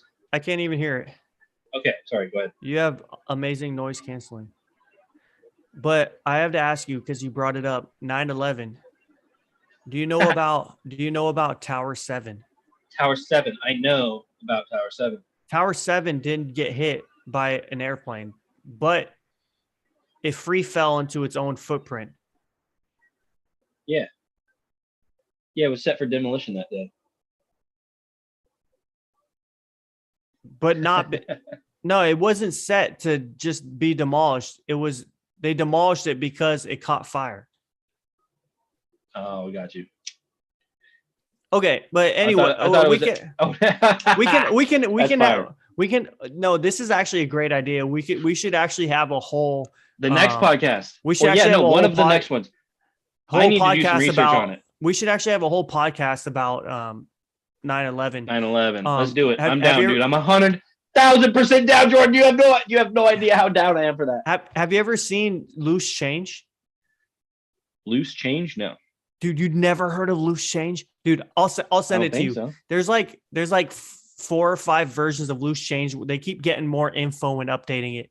But Okay. dude, I'll find a good link for like an HD version of Loose Change and I'll send it to you. Loose Change is about like the conspiracy behind 9/11 and what happened. But anyways, my Okay, my I'm point of down. bringing that up is, dude, there is a large number of people in the United States that do not know about Tower 7 on September 11th, 2001. I asked this at my work. I asked a bunch of people. I went around the entire warehouse and office and I was like, did you know that there was three towers And the that fell? Pentagon. Yeah. They knew about the Pentagon because it's the Pentagon, like Right. the word Pentagon and the shape, like, oh, it like ignites something in your head from memory. Oh, dude, yeah. But I asked them, did you know there was 3 towers that collapsed? Wait, like hold on. in- Wait, I'm sorry. Pause real quick. Did you ever meet Keon? My roommate Keon from Iran? I believe I met him one time. I think he came over and He's a complete and 9/11 denier. So he's who I've Deny- heard most of this from. deny Or or not how. not no, just in terms of like it was an inside job George Bush planned that wasn't from Oh, you know, dude, all we that got to stuff. get him on that podcast then. Yeah, we'll get him on the podcast for this. He lives in Chicago, so we'll get him in on some great ass fucking like doesn't- 10 gigabyte connection. He doesn't live in the in this area anymore. Nah, Northern man. California. No, hell no. He moved to Chicago after he graduated Sac State and moved right to Chicago. We graduated in the same semester. We walked the stage at the same night. Dude, that's great, man. I would love to have him on Zoom. I've been trying to get Darius, but he's like scared to get online, dude. I don't know. But Well, we should do one with Darius where it's not live, so that he can like edit it if he wants or whatever. No, fuck that. We're going live. We'll do it live. Going live. Fuck it, we'll do it live every time. You can't be a pussy, dude. Like, what the fuck? Yeah. I have no problem with showing my dick and balls online at all. Oh, let me get back to what I was saying. So I went around my work. I asked like, I would say like 15 people. There's 100 people in my work, but there's different. We're all in El Dorado Hills, but there's different buildings. So I asked about 15 people, and I asked them, did you know that 3 towers fell on 9/11 from the World Trade Center complex? There was the 2 towers that an airplane hit, and then there was Tower 7, which all it had was fires, but free fell into its own footprint. And by the video, it looks like a controlled demolition, comparing it to other controlled demolitions. I'm not there. I didn't do it. I don't know what happened. Okay. I'm just saying, like, this is everything that I've seen through a screen because I was not in New York at the time. But everything that I've seen through a screen regarding 9/11, Tower 7 free fell into its own footprint. That's what it looks like when I'm comparing it to other controlled demolitions. But I'm just saying that there's 3 towers that collapsed on that day. Right. Nobody in my work knew that there was a 3rd tower that collapsed. They knew about the 2 towers that got hit by airplanes, but nobody knew. This is 15 people that were alive. They were all alive when this happened. Like every single one of them was like 25 plus. Oh yeah. I'm 29. I'm about to turn 30. I was in 4th grade when 9/11 happened. And 0 out of 15 people knew that there's 3 towers in New York. 3 towers within like a 5-mile radius. It's like you were alive when it happened. You were aware physically, consciously. Dude, I watched no research on it later on in your life. You did no research at all. Dude, that's crazy. My parents, I remember the whole day, dude. My parents. Me too, man. Of course. My parents woke me up and they woke me up early. Listen, man. Dude, they woke me up early. Yeah, I want to say this real quick. I'm almost done. My parents woke me up early and they said, like, word for word, they're like, my mom was like, you need to watch this. This is history in the making right now. And this was before school started. So I don't know how early. I Yep. probably got to school around like 8:30 in elementary school. But my mom said, like, you need to watch this. This is history in the making before Yeah. school started. And because they're 3 hours ahead from the West Coast. And I remember watching it on the news, dude. Fucking Yep. unbelievable. And these So people that are older than me, they don't know that there was 3 towers that fell. One of them didn't that's even get hit by one of them didn't even get hit by a plane. yeah, right. And that's the kicker. That's the kicker, which we will save for that next podcast. But let me just real quick, let me tell my story of my 9/11, how I experienced it. Of course. So, when I was a kid, I would wake up real early. Sometimes I would wake up at 3 a.m. and I would sneak out into our TV room, which we had upstairs. Yeah, I know. I would do the same thing, and I know it was because we wanted to watch the Girls Gone Wild infomercials. No, I was watching Animal Planet videos, dog. I was fucking watching Wild Animals. Man, dude, it was an Animal Planet, dude. It was in the middle of the night when the infomercials came on. But no, that's the thing. Listen, so Animal Planet, and I'm watching Animal Planet. I'm watching like some family friendly, pretty much like real normal shit. It hits about 5:30 in the morning or something like that. It's like 5:30 in the morning, and I'm watching, and it cuts out. It like goes blue and then white, and then it cuts to like a news feed. And I have never really seen a news feed. I never watched the news. I only watched Animal Planet and cartoons, and my mom would only turn it on to that. My mom wouldn't turn the news on. How old are you again? Can you say that? I was in first grade. Okay. How old are you again? I'm 28. Oh, okay. You're only like a year younger than me? Yeah. What year you graduate high school? 2012. Okay. I was 2010. Okay. I'm just trying to get a reference. Yeah, I was first grade, or maybe I was second grade. It was September 11th, 2001. So maybe that was like the start of second grade for me. I don't remember. But you're conscious. You're a conscious human at that time. I'm conscious. And I was a conscious human at that time. I'm trying, bro. I was trying to watch TV to learn about animals, bro. That's what I was trying to do. And I was just sitting there. And mind you, this is September 11th is my dad's birthday. So this is my dad's birthday. He's got the day off work. He's a cop. You know, our cousin is a United Airlines pilot that flies out of East Coast ports regularly. So is he on my dad's oh yeah, his name is Chris. He's a legend. He's like 66, 67, still flying. Doesn't have to. Guy's rich as fuck. Just loves to fly stuff. Flying Boeing, or the big 777s. Anyway, I'm watching this on TV, and you just see the fire going. I'm like, I don't know what the hell is happening. Like, this is weird. Like, I'm watching the fires burning. It's like 10 minutes. I'm watching this. I'm like, this is so strange. And then I literally watch on live news as a child. I see the second plane hit the building. Like, they show the second plane, like the news feed, it hits the building. And then the person starts screaming like, oh my gosh, the second tower is falling. The second tower is falling. And then at that point, I'm freaked out. Like, I have no idea. Cause like at first it was just a building that was burning. Like, it had been struck by a plane. Like, I didn't know that. It was just burning.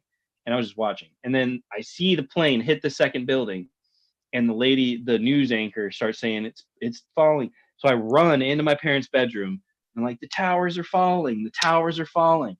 And that's what they say. They remember me saying too. So then they get up, come out, and they watch the video and everything, and we're watching TV. So you woke up your parents to watch what's going on? Yes, because my dad had the day off because it was his birthday. He was sleeping. And my mom, and that dude normally wakes up early as fuck. Yeah. But yeah, like I said, I had woken up at like 3 a.m. to watch the nature shows on Animal Planet. So I was still, I was like 3 hours deep into this, and I had no idea what was going on. So yeah, then I ran in there, and then it was crazy. And then I went to school because my parents really didn't know what to do. So I just went to school like it was normal. And then the teachers in the classroom. I went to school too. And then the teachers which we would never do now. If there was a national terrorist attack, no one's going to school. No one's fucking going to school.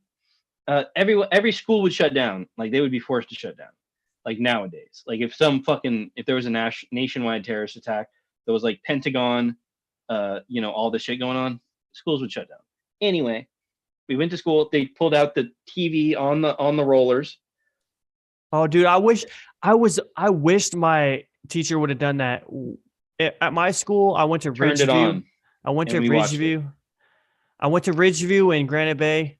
They didn't bring out any TVs, but Yeah. I had watched it before school. And so while I was at school, I didn't have any updates. I was in fourth grade, but like, I think I what's wish they funny would have about brought it. it out, What's funny about it though is I think it was just this because this was public school.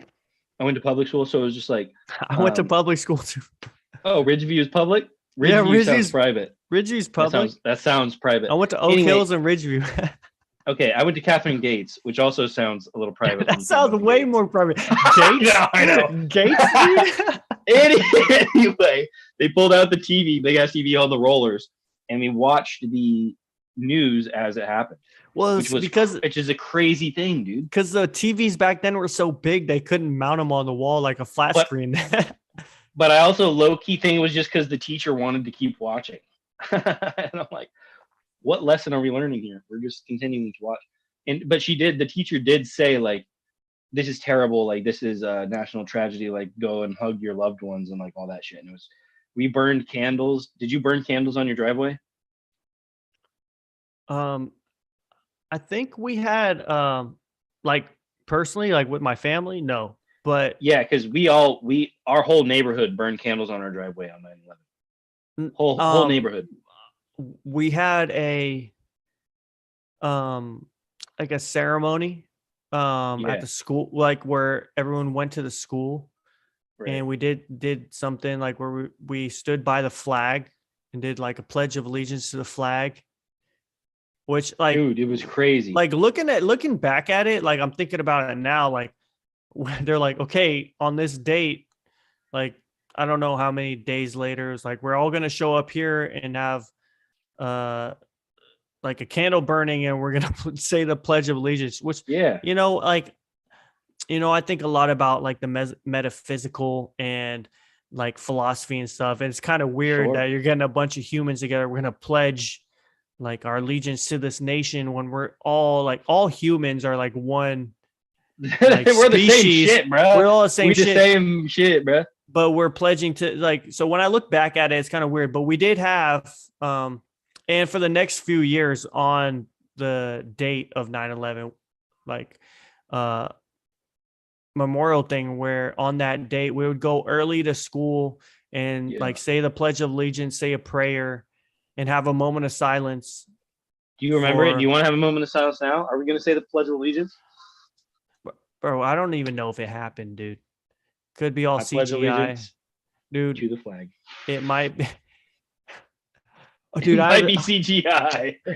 dude, I have such a good video that I'm about to post. Did you see my latest post on Instagram? Yeah, the fucking. No, not yeah, but just the picture. Did you see the one where I No. just posted the picture and me holding the flag?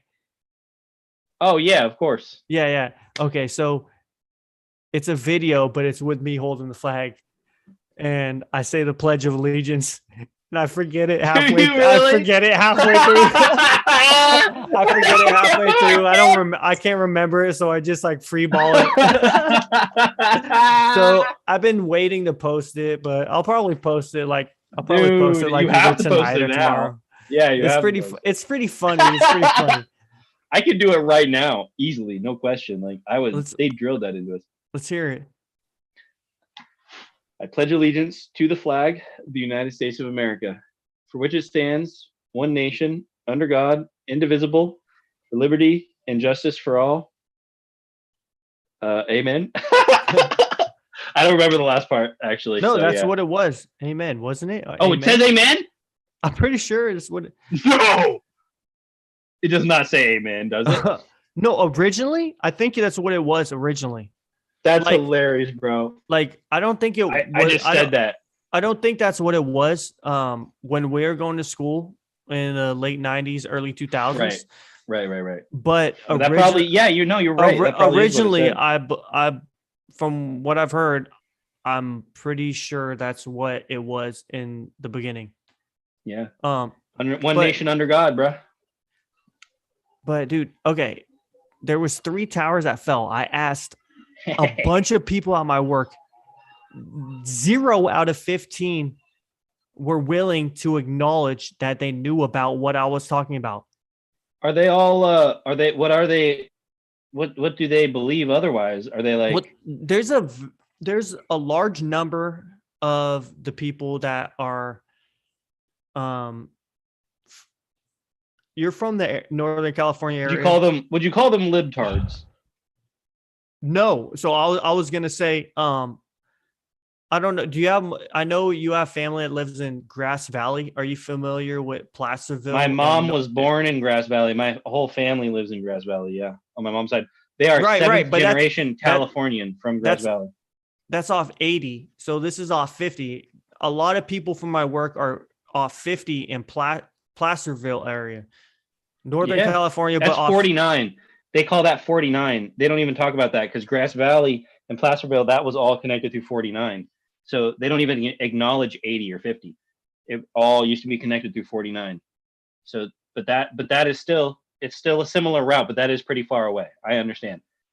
Well, yeah, I say it like that because today, if you're taking the interstate highways, you're taking like I-80, and I-80 is going to go up through through Grass Valley, and then Highway 50 is going to go up through Placerville, and then you're going to go like north and south Tahoe. Right. But so I work in El Dorado Hills, and there's a lot of people. Oh, it's in El Dorado Hills? Did I know that? Yeah, where do you think I worked? I thought it was still down by in Folsom somewhere. Yeah, well, I mean, I live in Folsom, but it's really close to El Dorado Hills, Folsom City. Right, but you're like lines. you go out of Folsom, you go like by the water. I go out of Folsom. I take Highway 50 every single day to go to El Dorado Hills. No, I don't go to the.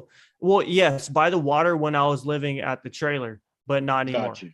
Not where I live now. But anyway, you take the highway. I take highway instead 50, of Green Valley to whatever, or to Ravine or something. What is it?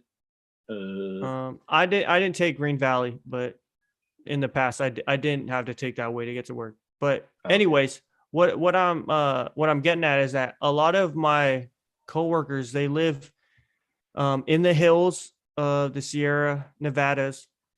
They are more conservative. Mm-hmm. So it's not like I'm asking this question to liberals, right down by the Capitol. Right. I was asking this question to people that are more conservative. I was asking this question to people that live in the hills, these people that are more state of Jefferson people. I was asking this question to people that that you do not tread on. Yeah. I was asking this question to people that I thought would know about what I'm talking about. Right. That's the reason why I asked them, because I asked them originally, like, there's a few people that I'm close with that I have the trust with them to where I can ask this question. I'm not going to just bring up like stuff like this to people I don't know. I'm going to bring up stuff like this to people that I can have conversations with and that are open-minded about a lot of things in the world. And so I brought up this question to a lot of people that I thought should know about, or thought that would already know about a third tower falling, and they didn't know. And so what that led me to believe is like a lot of people that experienced 9/11 growing up still are in the dark about a lot of the weird shit that went on. Oh yeah. That day. Yeah, if you haven't done your own due diligence, if you're someone in their late 20s to early 30s you know, that remembers this in a way that's non-biased, like you were just a kid taking this in, you need to fucking do some fucking research. You need to fucking look some shit up. You need to figure out your own opinion. You know, it's like people can have differing opinions, but at least know the facts of what happened on the day and like the major playing points. I mean, it's a like I said, dude. It's like what I remember is like I remember 9/11. I remember getting internet for the first time. I remember cell phones, and I remember Hold up. Pause right there. yeah. What was your first cell phone? My first cell phone was a flip phone, chocolate bar phone. What's that? What was that one? Describe it. I don't remember, dude. It just had a normal thing. It had like a video camera. It was just standard like You had $20. video? Well, Very, okay. What was your favorite 120p video. What was your favorite phone that you've ever had? LG Voyager. I still have it in my drawer. You want me to bring it out? Can I bring it out? I mean, if you want to, yeah. I really want to. And I also got to take a piss though. Okay. I'll tell you, but you're wireless, so I'm going to tell you about my favorite phone. Oh, So yeah, I'll tell you yeah. my Hold phone. on. Okay, cool. Did you ever have the Motorola Razr? The Razor, no, but my friends did. The Razr was my favorite phone.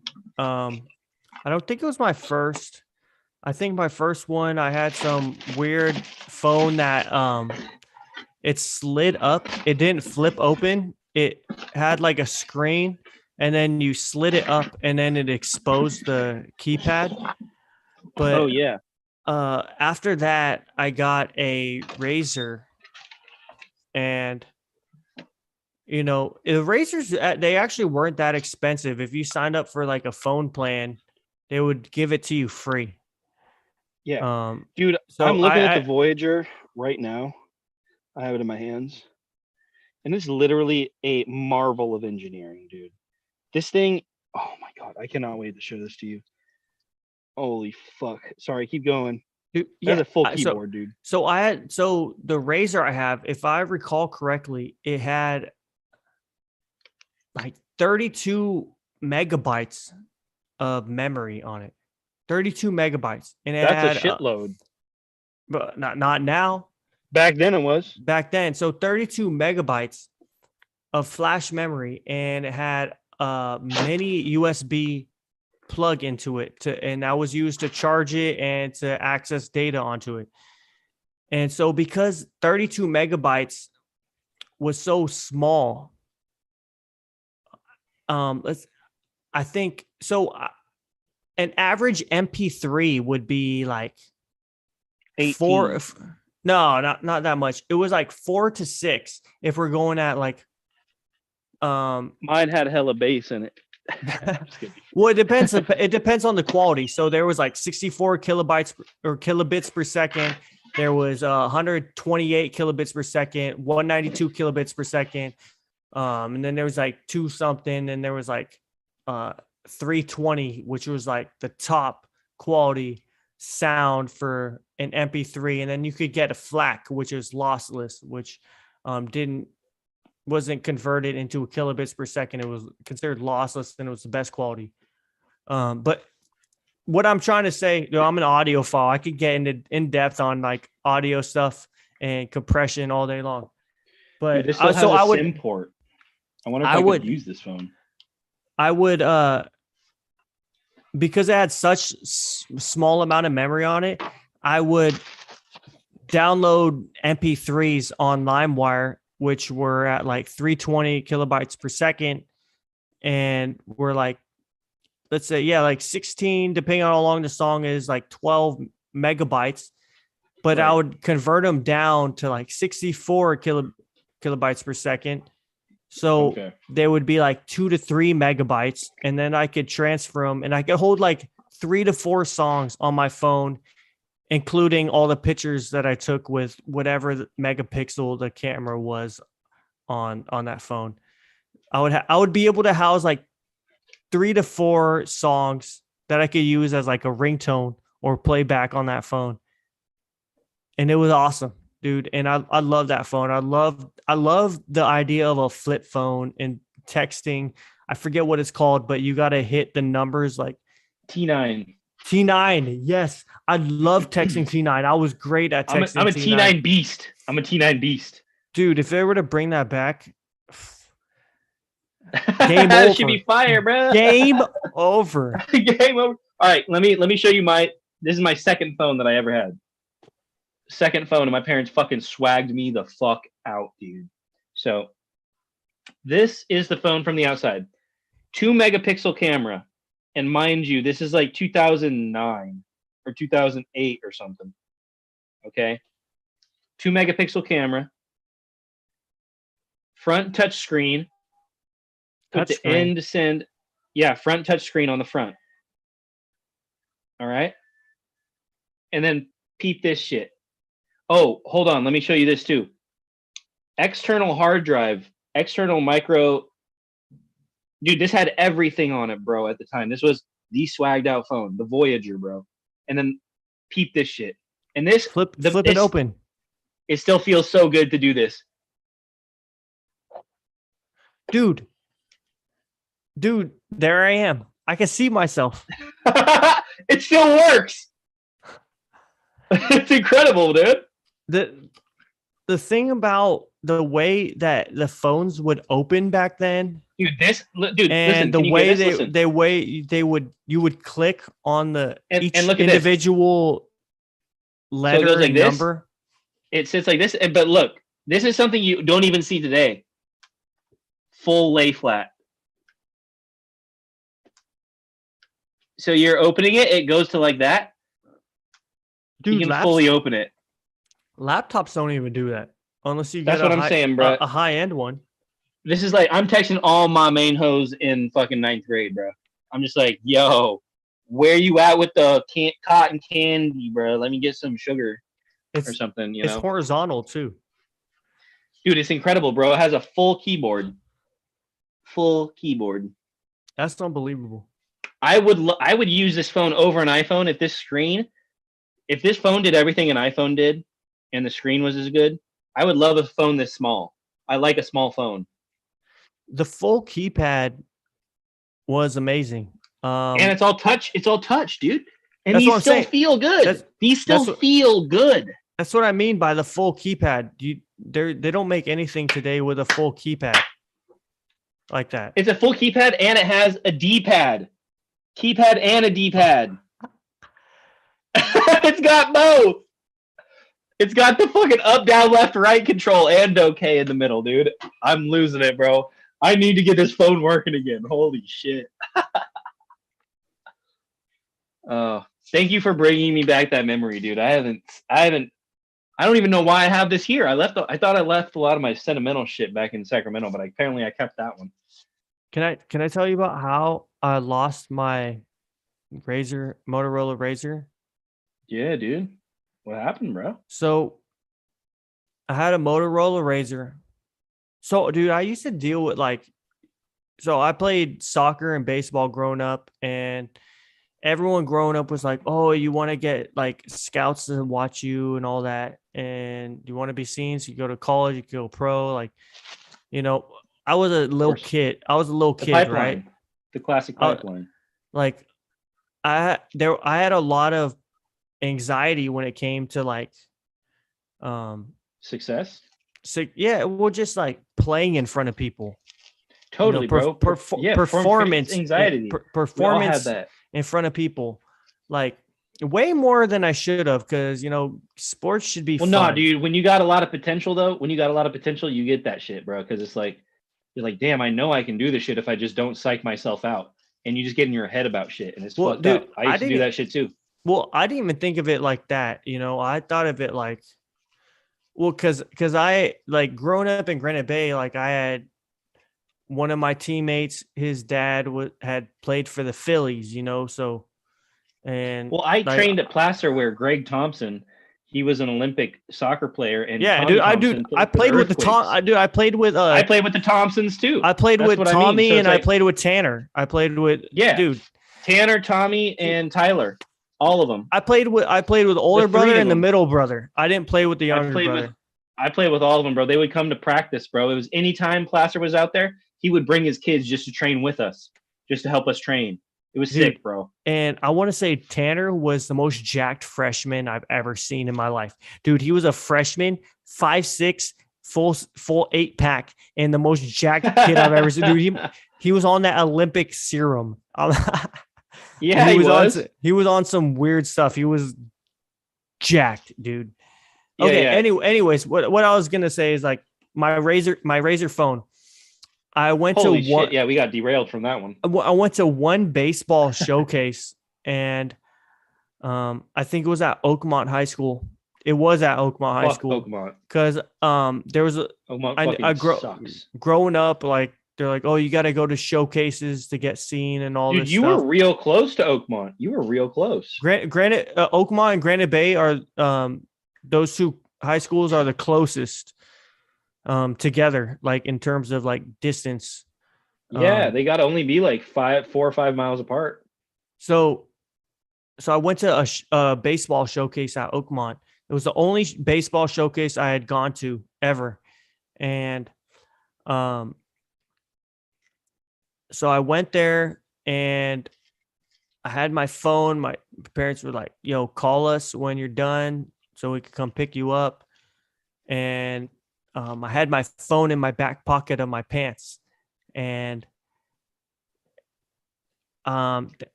wasn't good enough to get seen at the showcase.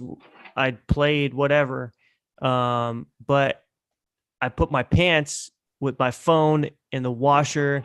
My Motorola Razor went through the wash, and it got destroyed by the water. I tried to do the rice fix by throwing in a bunch of rice, but so that's how I lost my favorite phone of all time.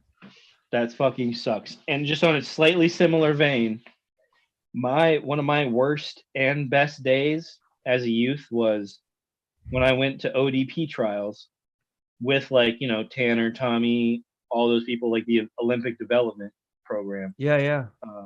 And dude, that was dude, yeah, that thing was like starting up in this area, like right as I was hitting high school, and it was like the whole rage of Olympic development. Bro. Are these people are these guys, are they going to play high school soccer, or are they going to just only go Olympic development and not play for the school? That would have been, could you imagine, dude, how sick it would have been if the US started like a fucking, you know how they have it in the UK? It's like, it's a fucking, you go to camp, you go to like the training, like that is your school. That is your school. Yeah, you go to school, but it's fucking full-time soccer.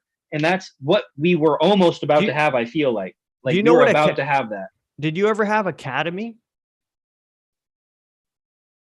Okay, academy. Do you know what I'm talking about or you know that term when I say academy? So there was like, are you still there? Hello? Can you hear me?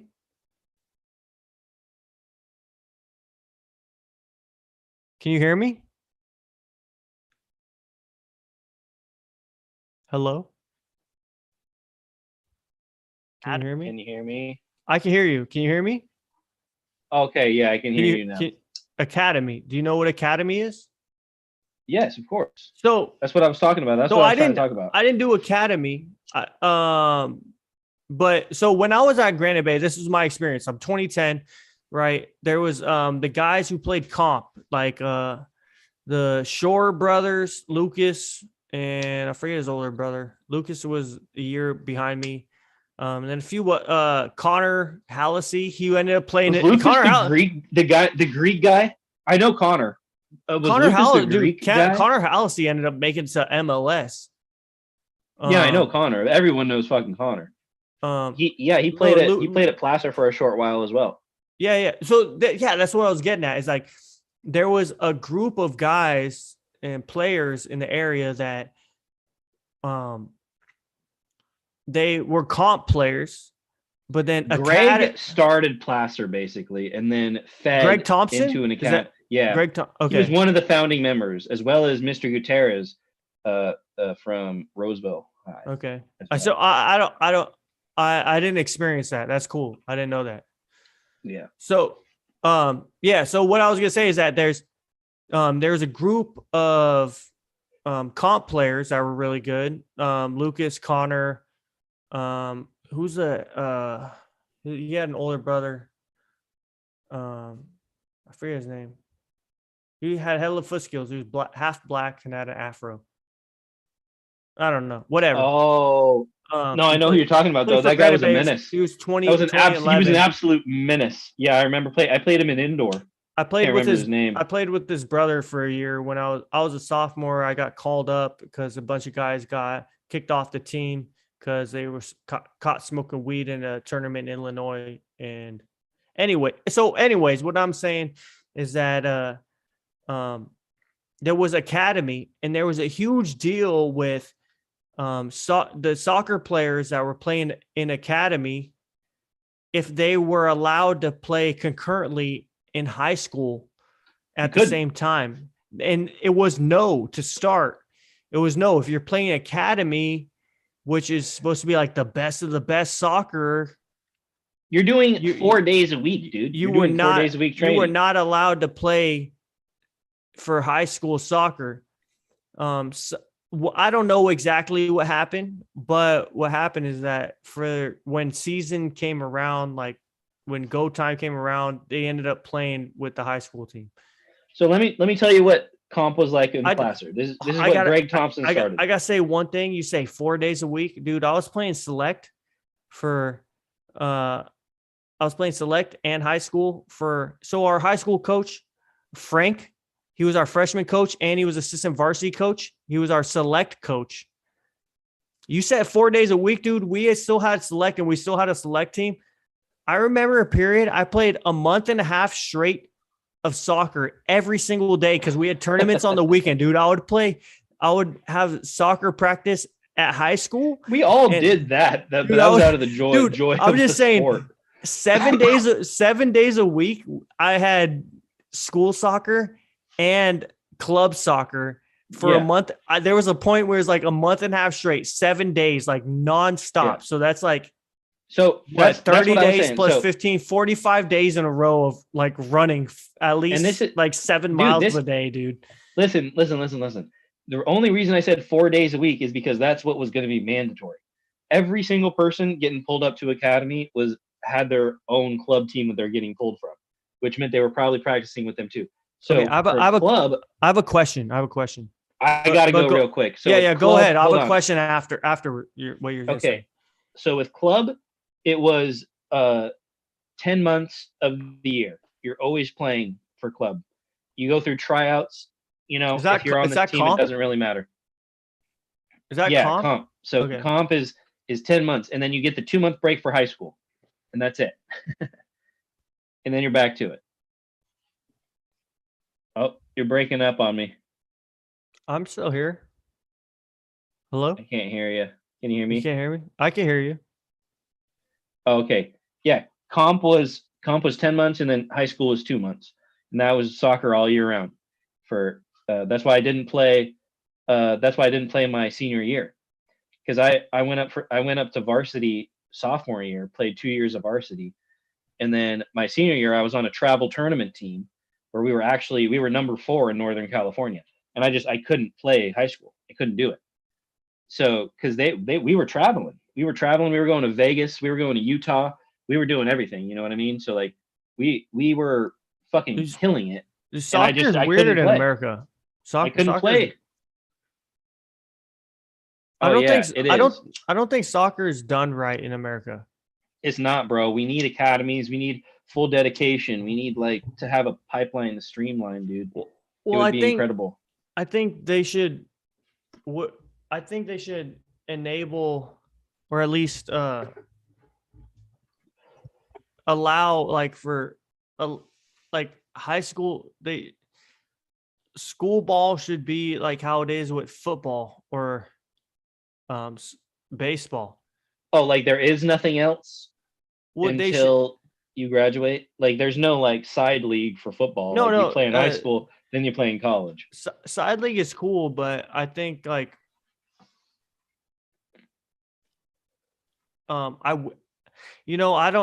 shouldn't say it should, but I wish school ball was better than what it is. Prioritized more.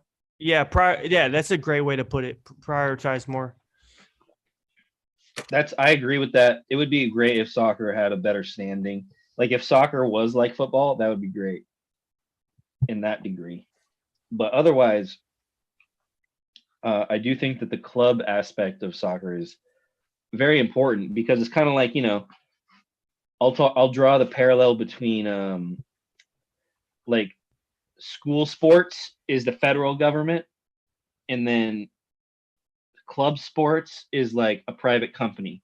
You know what I'm saying?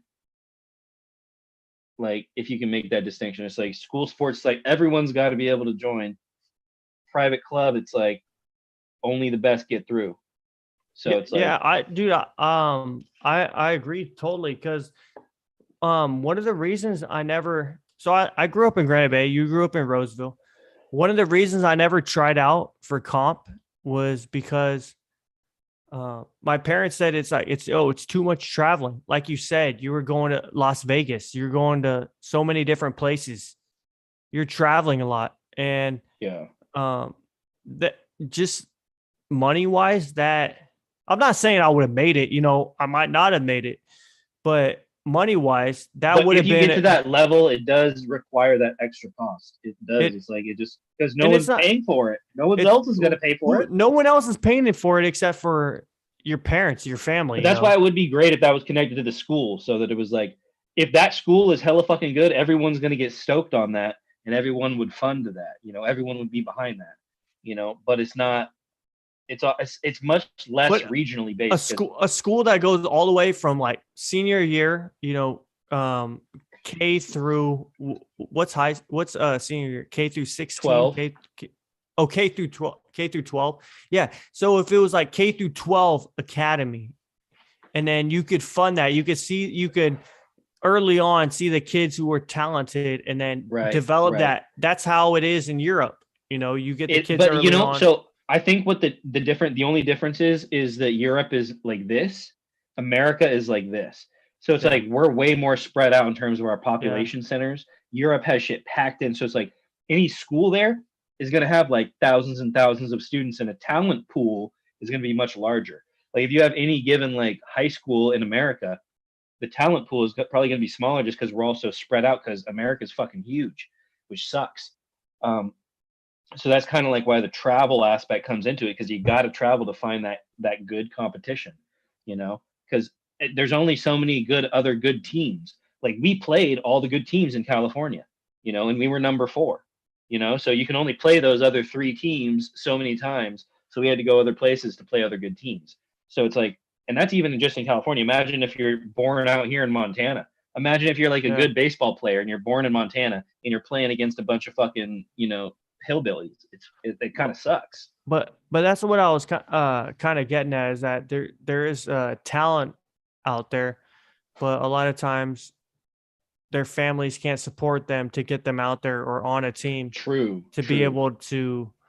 That's the kind of what I was getting at. Is like, yeah, like I never tried out for comp because like my family didn't want to travel that much.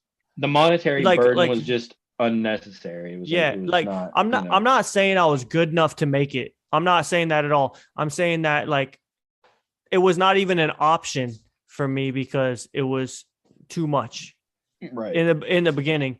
But I wouldn't say that I wouldn't have made it. Who knows? I could. Oh, you probably would have, bro. I played select. Like I was really fast. Like I was good with my left and right foot. I played select. We did travel a lot for select, but select is more local. Select is a lot more local. Can I give you some? This is bringing up something real important for me. I want to just touch on it real quick. I think maybe one of the reasons, like obviously, I was individually talented. I ended up later on. I ended up doing the travel team, which I think there's, rec, select, comp, and then travel. So I went past comp to travel. But in order to can you give me the levels? So there's rec, select, comp, travel, CDT. So what's that stand for? Or sorry, ODP, Olympic Development Program. What is that compared to like academy? Was that around the same So level? academy would be like travel. Okay. So comp is still relatively regional. So you're still tied to like the area that you're in. But my transition from select to comp was probably the most important one. Are you showing ass, bro? No. Okay. Anyway, so I had a group. I had a group of 4 boys, that were me, Jack Provenzel, Philip Emerson, I know Jack. What's and Jack up Keon to? Zangane. So you know Keon, the one I was just talking about, Keon, my Yeah, boy yeah, from Iran. yeah. He's Philip, in you know Chicago. Philip, yeah, you know Philip from San Francisco. He's the one that talks with a lisp, and he like critiqued you on how to like hold your beer someday or something. Did So you he? don't like him, it's something like that. I don't I know, don't. but anyway, I don't remember. If I was drinking beer, I don't remember. and then Jack, and I then know Jack. Jack. I like Jack. I mean, So those, I'm pretty those, sure I met all those guys, but yeah. yes, and the reason What's they Jack up to? Jack's a foreman plumber now. He's doing his own side jobs, plumbing in San Francisco, making fucking bank. Oh, he was with the guy with who That's you who were I worked working with. for. Yeah, Yeah, yeah. So Okay, anyway, cool. so those were my 3. Those were my 3 other boys that I transitioned from select to comp with, because we all tried out for comp at the same time. We all made such a show because we had chemistry already. Like we were just a group, you know. Like we were a Yeah. self-sustaining group. All you need is 4 people on a team to make the ball move and make shit happen. So it's like Dude, we were always. I wish you were still in the area because there's a bunch of guys in the area that are trying to get a team together here in Oh, Folsom dude, I'm trying to start one out here, for bro. the It's league rough. here in Folsom. Dude, I wish you were still here. I'm trying to get Hey, Rissy on it, but Rissy works nights at whatever restaurant he's working at.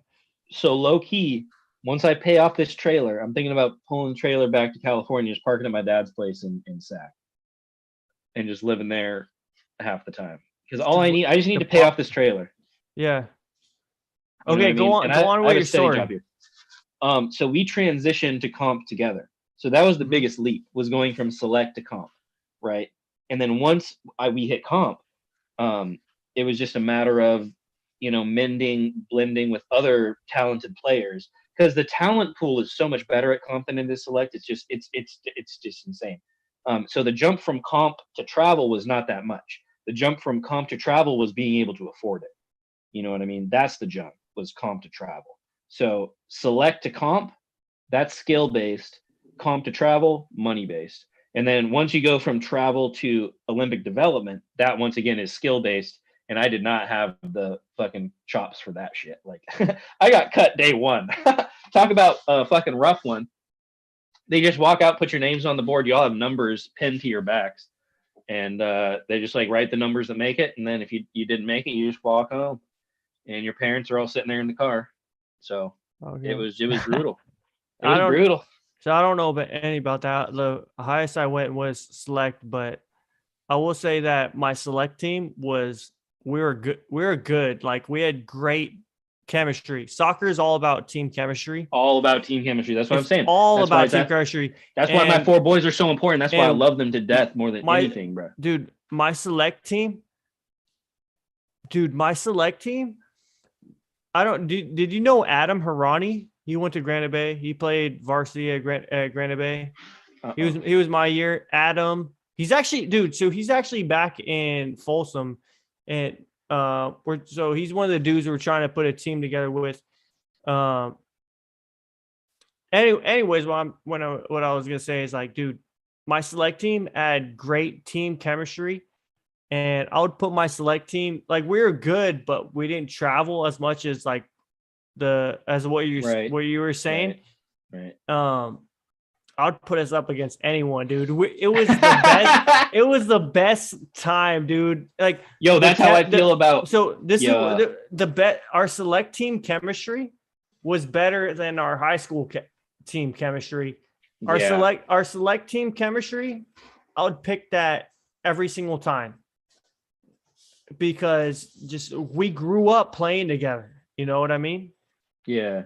Like how you were saying, you had the 4 of you, and that was like us for our select team. We went through and we had our core group of guys, and us together was enough to like show, like, to be like, oh, we can form a team around just these people. is basically what happened. That's how I feel like. Because I would always play center mid. Phil was a defender, and Keon and Jack were forwards. And it's like that's all you need, and you can build around that. So it's like it was magic from the beginning, dude. And it's like I was the only one out of all of them to go on to the travel team, but it was only because I fit into whatever that travel team their missing link was. They needed a midfielder, and like Keon and Phil and Jack weren't midfielders, so that's why I got picked for that team. And that's how that shit works sometimes. Like, I don't think that I'm better than any one of them. It's just like I fit into a better slot than they did. And I was definitely not the best midfielder on that tournament team by no fucking chance, dude. Everyone was better than me. I was the worst player on that team. I will be honest. It's timing with sports a lot of the time. It's timing. It is. Dude, like, I'll tell you this, dude. I'm like, I don't want to, when I say this, I don't want to toot my own horn, but growing up, I'm talking about baseball now, and and soccer to a point. Like, when it comes to a straightaway sprint, I've been faster than anybody else that's ever played on my team. If it comes to a straight sprint, no one can out fast me. Like, okay, when soccer, I'm not the best footwork, but baseball, no one's out sprinting me 60-yard dash, because that's the metric. That's a metric, 60-yard dash for baseball. No one's out sprinting me. 100-yard dash, you ain't catching me, because that's my body dimensions. That's your slowdown. That's my body dimensions. That's my stride. But a lot of it's timing, a lot of it's who you know. So I played with, so I grew up in Granite Bay, it's wealthy. That's another thing I was going to say is I do have a very attractive mother. So when she was out there at Select, that also helped me out, get into the good training. I grew up in. That's not even a lie, bro. Guaranteed. I did too.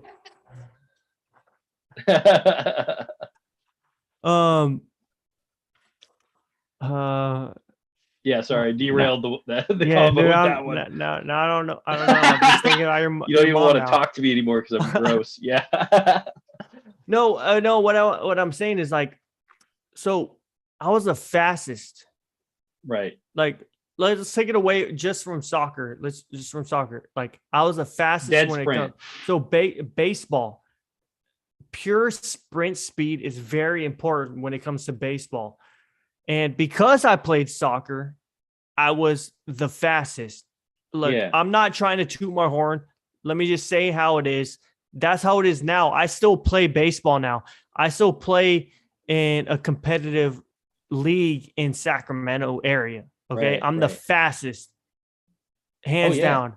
No, fuck it. I'm going to toot my horn. I am the fastest. Okay. I am the fastest. Look, let them know, but bro. that's how it was. That's how it was back then too. Okay, but a lot of it is who you know. A lot of it is like it is connections. Who your parents are, who their connections are. So I played with Andrew Knapp. Andrew Knapp, the past few years was the backup catcher for the Philadelphia Phillies. Dalton Blazer too. I know Dalton. I played with him at Sierra College. Yeah, his dad, he played for the Yankees. He was like for a little Yankees bit. backup. Yeah. He played for the Yankees a little bit, but Andrew made it to the big leagues. I don't think Dalton made it to the big leagues. Andrew was in the big leagues. Like, he was in the show. He had a walk-off home run in the show. I don't know who I don't know who he's playing for now.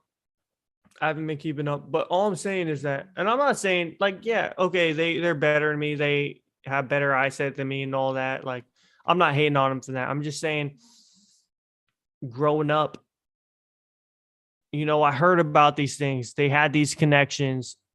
I didn't have these connections. I didn't make look, baseball. I'm better at baseball than soccer, or I've continued, at least continue to play baseball more than soccer. Yeah. Once I started playing soccer, I was only soccer. I dedicated full 100% time to soccer. Well, I didn't have other sports. I would say personally, continuing to play baseball has given me more opportunities through schooling because I went and played college and placed Oh in yeah, baseball exactly. at Sierra College and St. Gregory's. But I will say that through connections, um, like I my feel like you teammate, maybe didn't have those, like, if you would have had the money and those connections, you may be potential major league material. Like you might here, just be there because you would have fallen into it easier because you have the pure raw talent. You already have that. yeah, Right? dude, yeah. Yeah, I mean, clearly. so Andrew Knapp, Aaron Knapp, they're brothers. Andrew, Aaron, and their dad, who was my junior little league coach. He went to Cal. He was a Cal alumni. So both Andrew and Aaron, like I'm not hating on them when I name drop. Okay, they're great ball players. Dude, if they were to come and play on my team right now, Team USA, I would love it, dude. I love those guys. They're my friends, right? But I'm saying is like they had the connection because their dad went to UCLA. Or no, not UC. Excuse me, not UCLA. Their dad went to Cal. Cal Berkeley. So they both went to Cal Berkeley, and out of going to D1, they both got drafted and both played pro ball. Andrew ended up going and playing in the big leagues, with the Phillies. You know, I wish I had those connections to go and play either at a D1 or make it to pro ball and then be Yeah, seen. dude. That's the I fucked didn't up get thing seen about it like that. being. That's the fucked up thing about the school system being mostly based on nepotism, and like you hear about people getting into Harvard and all these schools like based on just their family ties. It's like, yeah, it's fucking corrupt, and it's the same thing with sports, man. It's like if you know the coach, if you played with their kids, if you did this and that, it's like you're gonna get in. If not, and that's what I mean. Like I picked the right group. I had a good group around me. I got you know I didn't get scout. I mean, I did get scouted, but it was like I said, it's just because I fit in the right place at the right time, and I knew the right people, and they saw me playing in this game that I wouldn't have been at if I wasn't part of this group. You know what I mean? Like Yeah. I wasn't an No, exceptional player, but I got to do a lot of things because of my who I knew and that my parents had money to spend. that's And like exactly what I'm saying. Like a lot of it is like who you know. Like you don't. Sometimes the best doesn't get seen the most. right, if you're the best, yeah, you'll get seen. But will you get seen the most? Not necessarily. And um, like you're saying, when it comes to soccer too, like I only played select, but I played when it comes to um like high school. I played with a lot of the academy guys and Olympic yeah, development and all yeah, that at yeah. Granite Bay. I played with them during school ball, but I So wasn't you playing got with them. yeah, right. But at I the wasn't same either. time, like I wasn't I either. I didn't wasn't good enough for that. I played high school with them, and I was a great defender, but um not as I didn't get no one reached out to me when it came to football. Which but growing up, I would say like if you were to take me senior year, football or baseball, Yeah. I would say potential wise football. Really? Senior year, huh? Yeah, no, I still feel that way. Like I still feel that way. But Do you like which but sport do you like more to play, to participate in more? um it it depends on my mood. Because baseball is a very self-centric sport, matters a lot about you. Soccer matters a lot more about the team and your involvement in the team. It Because like baseball, it's like you hitting the ball, you catching the ball, you tagging them out. It's like a you thing. Soccer is like it's like who passed to who? Yeah, sure, maybe.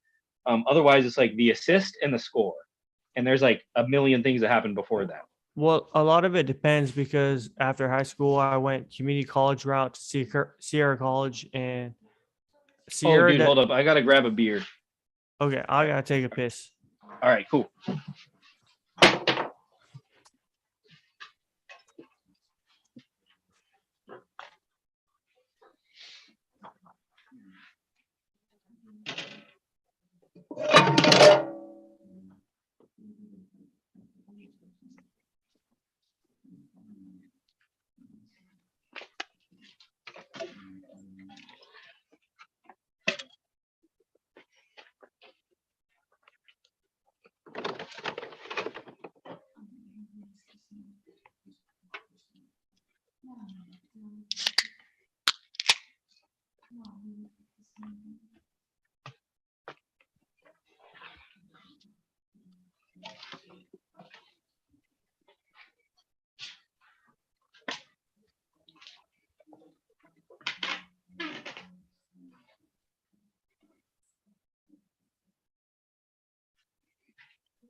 Big ass smile, head ass.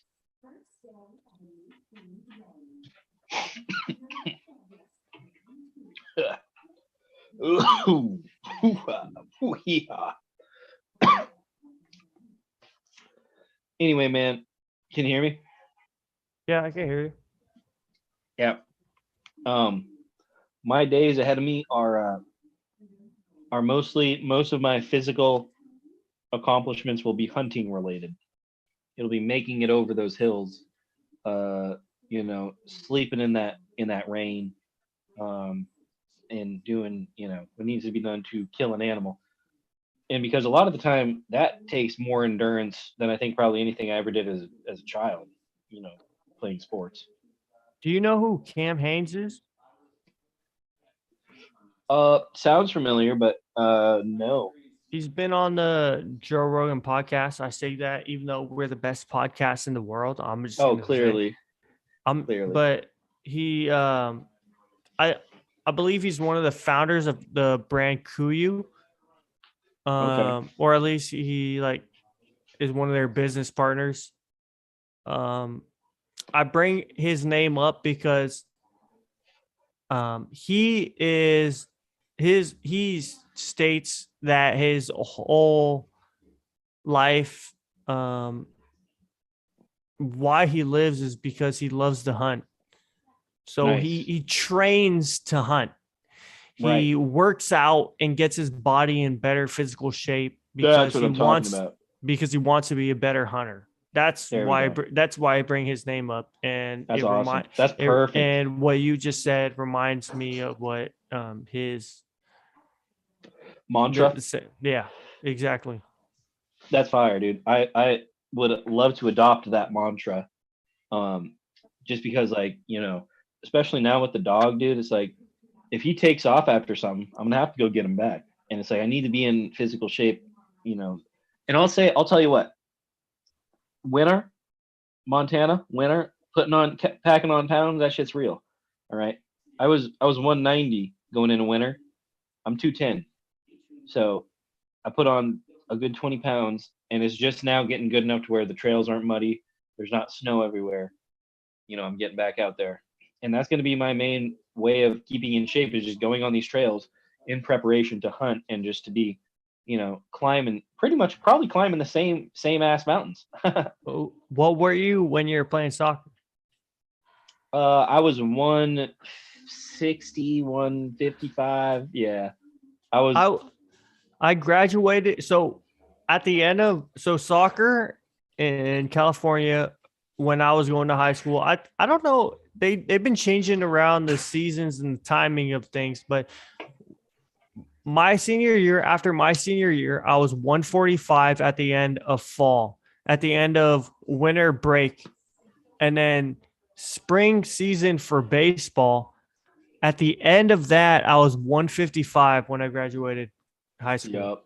So soccer, running, cardio a lot, 155, or excuse me, 145. And Yeah, I then was 155. at the end of baseball, it was 155 at the end of baseball. And at the end of baseball, at the end of the year, I was actually like, I was going to the gym. I would go to practice. I would go, and then after practice, I would go to the gym and lift weights my senior year. I actually had a broken hand my junior year. So I did actually um, didn't work out as much as I could have my junior year of baseball. Are we roasting Kyle, or is this like? Because I feel like this is a good dude. point to Yes. transition. Yes. I feel like this is dude, a good time to transition. We're all sauced let's- up. We're ready let's to get- go. Let's get evil. Should we go off live, or should we keep this on live? No. Fuck it, we're going live. We're doing it live. Okay. Dude. Uh, okay. I just want to preface. Can I preface? Please, all the prefacing you can possibly do, please. I just want to say, dude, like, man, this guy was like one of my best friends of all time. Dude, yeah, 100%. Of all time, like one of my best friends, happiest dudes ever. But one of my greatest. I have two. No, I'll say I'll have three. Gym. What do you call them? Gym partners or Right? gym? Yeah, gym buddies. Gym workout partners. He's like some of the best, like one of the best of that I've ever had. That pushes me. Like you know me as a person. Of course, that it's hard to find someone else that will push me. Right. So I had one. His name's David Martinez. In college, he ended up joining the army. Then I had Kyle, but fuck that guy Kyle, because it's a roast of Kyle. But that guy would just post videos of himself training on Instagram. Dude, and then delete them all. Where are they? Dude, that would be a national archive. He just he's destroyed whatever that he has built up. Everything he builds up, he ends up destroying. The guy see, because now I don't really want to roast him too bad because I just kind of want him to be okay. Because he's a good guy. Listen, at the core, he's a good guy, but he got taken over by this evil woman. No, I do. I don't think that. I don't. I actually, But do you think? But look, yo, hold up. Listen to this. His dedication with a actual person that wanted him would be great, right? She just doesn't want him, and he like picked her, so it's his fault. It's clearly his fault. This is all his fault. But like, if he would have picked a better person to go all in on and become endlessly infatuated with, it may have turned out better. Well, I think if he had more of it up here. But dude, so that's just him, like, as a person, though.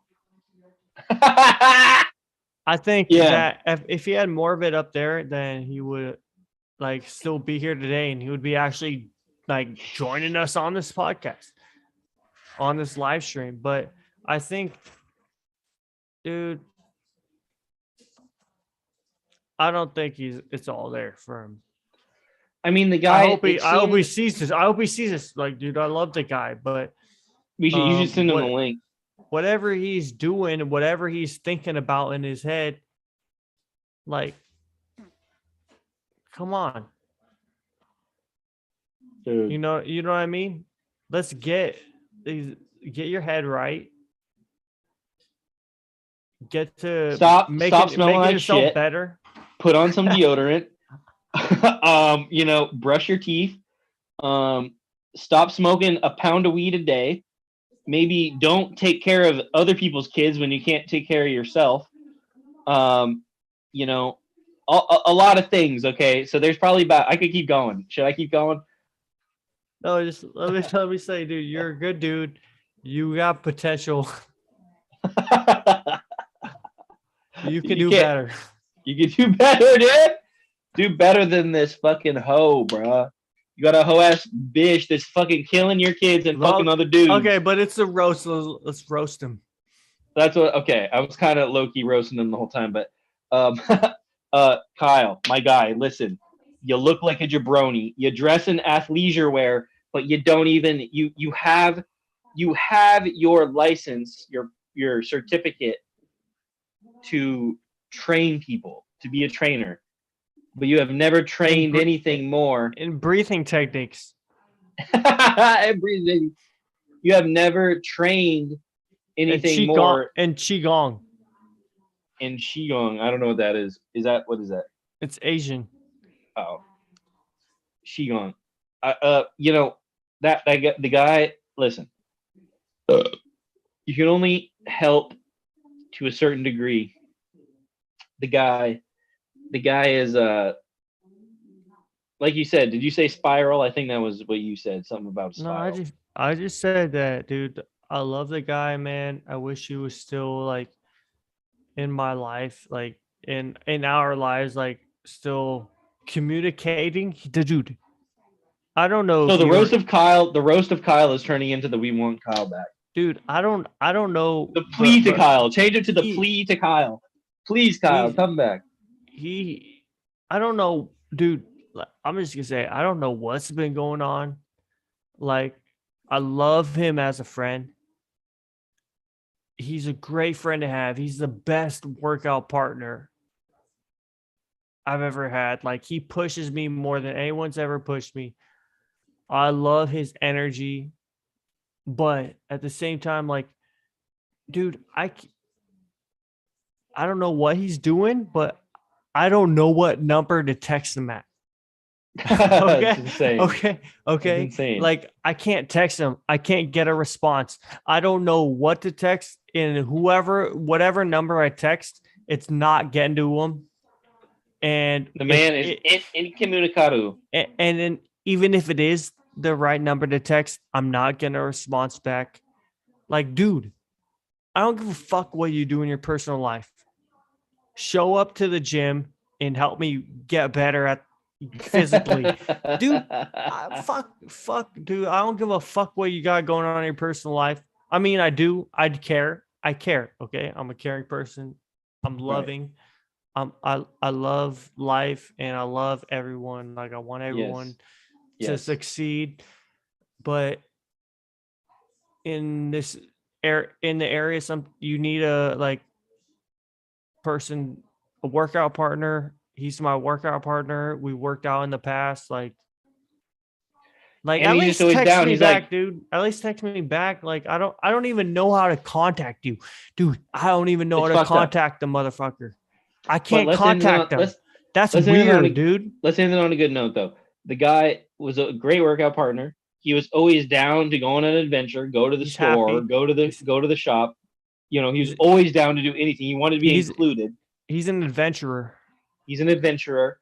The guy is great. So you know, I think that with that being said, that we should just, you know, try to reach out to Kyle somehow and get him some help that he needs, because the man is being abused, and the man just fell into the wrong hole. You know what I'm saying? Metaphorically and literally. But dude, at the same time, I don't think that's it. I think that if you had a You good think he's head, too far gone? I think if you, dude, hey, to be honest, I think if you had a good head on your shoulders, like you could at least be Like able his to brother? Yeah, his brother's smart. I think you'd still be able to communicate and like text back and like let me know that you're alive, you know. But that's truly off the deep end, is no That communication. Yeah, but and I understand like if you're just trying to get away from stuff, like away from like The parents' divorce. wait, no, yeah, and like Yeah, bro. That fucked him up big well, time, dude. That's where it all started going downhill. everything that's going on in the world, but like, come on, like, well, I mean, I understand that, yeah, publicly, but to your closest homies, like, you can't communicate to them that you're alive and you're kicking. You can't talk to them, like we're Wild, here, bro. we're here to be someone that you can talk to and like we can help out with. Yeah, I've always been there for the boy, you know. I mean, like I've tried, I've let him walk all Hey, over. hold up, pause, stop talking. Yeah. Yo, it's your fault that he moved Uh-oh. in for the first. Oh, It's true, you were you blasted. remember? You were, yeah, dude, I remember, dude. I remember we were sitting at the table. Bikes. I remember we were sitting at the table doing whatever we do, and he comes like walking. He comes walking over to wherever he it was Riches or not Riches. Who would he Jason's. He would go over to Jason's to buy weed. And he worked out Mountain Mike's after we worked out Mountain Mike's, and we had the window open, and we were there like having fun, shooting the shit, doing whatever we do. And you were blasted. I was blasted. Like we both were. I didn't say anything. I don't know. I was new to the spot, so. But you were like, yeah. He goes, I need a place to stay. Let's you can come over. You can live with us. We need a new roommate. God damn, dude. God damn. I remember, dude. I remember that. And it worked so flawlessly for me though, because I was just like, one guy moving out, one guy moving in. Sounds good to me. Because it was you and Kyle and old Kyle. Old Kyle. Me and old Kyle. Old Kyle moved out. Well, Kyle and his girlfriend. Yeah. No, I mean, I don't say any of this because I hate new Kyle or Kyle Ditmars, but new Kyle. No, bro, I love the dude. Hey, like, listen, Jit is homie Jit. He's the homie. Jit Skit. But dude, I can't even contact you, bro. Bro, we're sending this out into the universe, hoping that Kyle will contact us back and be our next guest on the next week's episode of The Basics. Dude, if he is a guest, dude, he would be one of the greatest guests. That would be that should be. I don't think we should have any guests until we get Kyle. I think that should be our first guest. And I don't then know. from there, then I we can get kinda- Darius. Then we can get Trevor. Then we can get, No, I Jack want and no. Who's Keon. it? Keon. I want Keon. I want the 911. You want I want- 911 first? Okay, we can do that. Dude. I will go deep into 911, dude. I think I'm not I'm going to gonna- tell him anything. I'm going to say, hey, Keon, we're Honestly- having a 911 podcast. And he's going to say, I'm fucking ready to go. I wouldn't even have to preface him with anything. Hey, this next week, can you just? I don't have Keon's contact information, but can you tell him to download Zoom? Yeah, I'll tell. He already has it, bro. He works from home. He's a guy. He's Oh. a software coder guy. Oh, what? Who's he work for? I'm trying to get that job. Dude, it's a Chicago, bro. It's some big ass company. I don't know. I don't Well, fucking know. can you tell him to schedule Tuesday? I'll try. I'll let him know that we're doing it. I don't know what his work schedule is. I know he 'Cause- plays Apex. I know he plays Apex with Jack because that's how this started. Like me, Jack, and Keon were playing Apex last Wednesday. So I know that he's got certain times after whatever off. So Well, let's do. Well, because this right now, even- because what are you at? You're at West Coast. I'm at Mountain Time, and he's at it's Central Time. 8:38 right now. Yeah, so it's 9:38 for me, and that means it's 10:38 for him. So he'll definitely be off work. Well, let's schedule at least one thing. It doesn't have to be we don't have to schedule anything for like every single week, So we'll do one thing 1 week with Keon and Jack. And I want to do one thing with Keon for sure if it's talking about 9/11. Because Oh, dude, yeah, 100%. I like to talk about that, Oh yeah, we'll Um, get Keon going. He's a legend. Everything aside from like whatever is going on. I don't care about what's going on in the world, but let's talk about the past and what happened 9/11, 20. Yeah. Let's talk about shit that we have 01, facts and data for. Let's talk about that shit. I would like to have a get together, a virtual get together about that. A meeting of the but minds, a meeting of the I- virtual minds. And then I would also like to get Darius, because dude, I talk to Darius. I talk to him every single day, but I hang out with him like once a month. Like no, I seriously, I talk to him like once. So it's like how I talk to you. I talk to you like all the time, right? yeah. I talk to you all the time, but we talk once a week. Right. We used to talk every single day, but with Every single day. Darius, I talk like every single day, but we hang out once a month. So I'd like to get Darius on, and then Kyle, because Kyle was our old roommate, and Kyle's one of my. I'm gonna say like, dude, Kyle's one of my best friends of all time. I would love to see him do well, personally, Oh, dude. but I think he's a little bit retarded. He's on the spectrum, my guy. I think Kyle's a little bit retarded, dude. But He's a I little would bit on love the to see. spectrum. I would love to see him do well. I mean, I think that's a but- great note. But okay, pause. Yeah, Can we- pause. I don't know how to contact him. That's the fucked up part. Okay, I'm talking to you.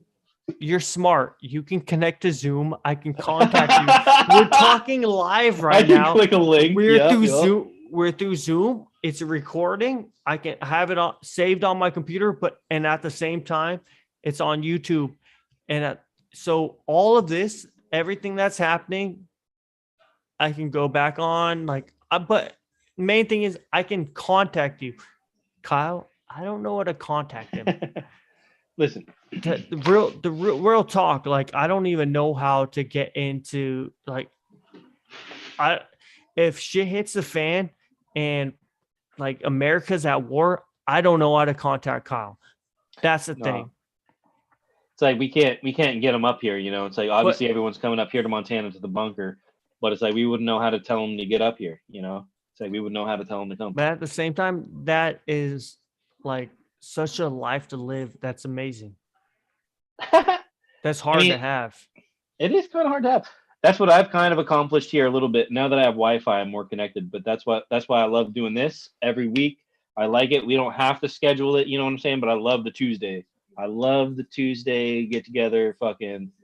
So I think we set a couple goals here. I think try to continue to be consistent because consistency is key. I think as long as we keep doing this, the fruits of our labor will prevail. Number 2, try to get Kyle on the podcast. Number 3, you know, just try to just keep getting new guests, get some people lined up, get some third We brain know waves. we know people. We know people that would We know that interesting people. We we not know just that we in- know people, we know interesting people. that this is the dilemma. We know interesting people that should be talking about things, but They're busy doing The- other things. not. I mean, I don't think that just that. It's just that I don't think just they're busy doing other things. I think there's things going on where they're scared to do what to Oh, to got you. voice their opinion, to voice their voice on things. True. It's True. that This is true. there's you can call it government or um oversight Oh yeah. that they are scared to say what they have to say. You know, You know what? Fuck it. That's why we coming to you live, raw, uncut. Fucking, you know what I'm saying? Like that's why we deliver the truth just Yeah. from the main line. that's why we're here to That's why we're here doing our shit. show them it can be done. You All know, it can be done, and that And they that it don't will have to be scared, done. that It will they be won't done. be scared of anything. All right, bro. Well, hey, I think we end the live here, but we shoot some notes back and forth about next week. Yeah, Try to get let's some- I'm gonna do a lot of work this next week. I'm gonna try and get Darius on here to talk about some things. Darius would be great. Dude, You do your work on Darius. I'll do my work on Keon. Dude, I talk to Darius all the time, and you know Darius, and you know that guy. I don't. Who are we talking about? I don't know. Who? Darius. No. What's his name? Keon. No, that's not his name. That's not his name. Which one? He's some random guy that Kyle. I've met one time at a diner. I've never met him before. There's this guy that I know that I want to talk about, and I hope Ooh. he comes on and talks to us. But I'm down. I'll do some work to try and have him come talk to us. I'll give him Let's get it. I'll give him a mask, and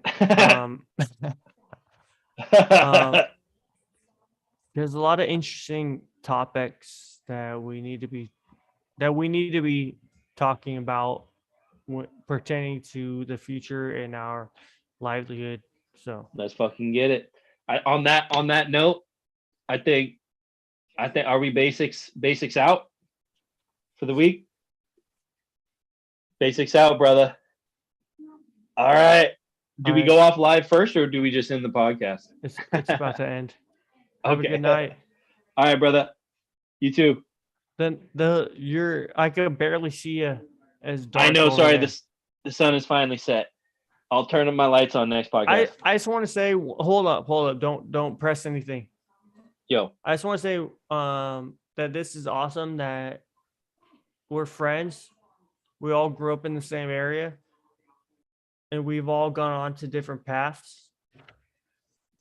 But Fuck yeah. we all have the ability to connect, and we should connect, and we're trying to connect. Dude, that's And right. And we need to get more connections. And we will, because you and me, we're starting it, but we have other friends that need to be in this and connecting, and We're gonna extend the powerful the powerful talking web. it's a web, and we're we're The gonna powerful web. we're gonna grow this connection. Fuck yeah, dude. Hell yeah. All right, man. Well, hey, this dog is about to take a shit in my room if I don't let him out. So. Well, okay. Are you off tomorrow?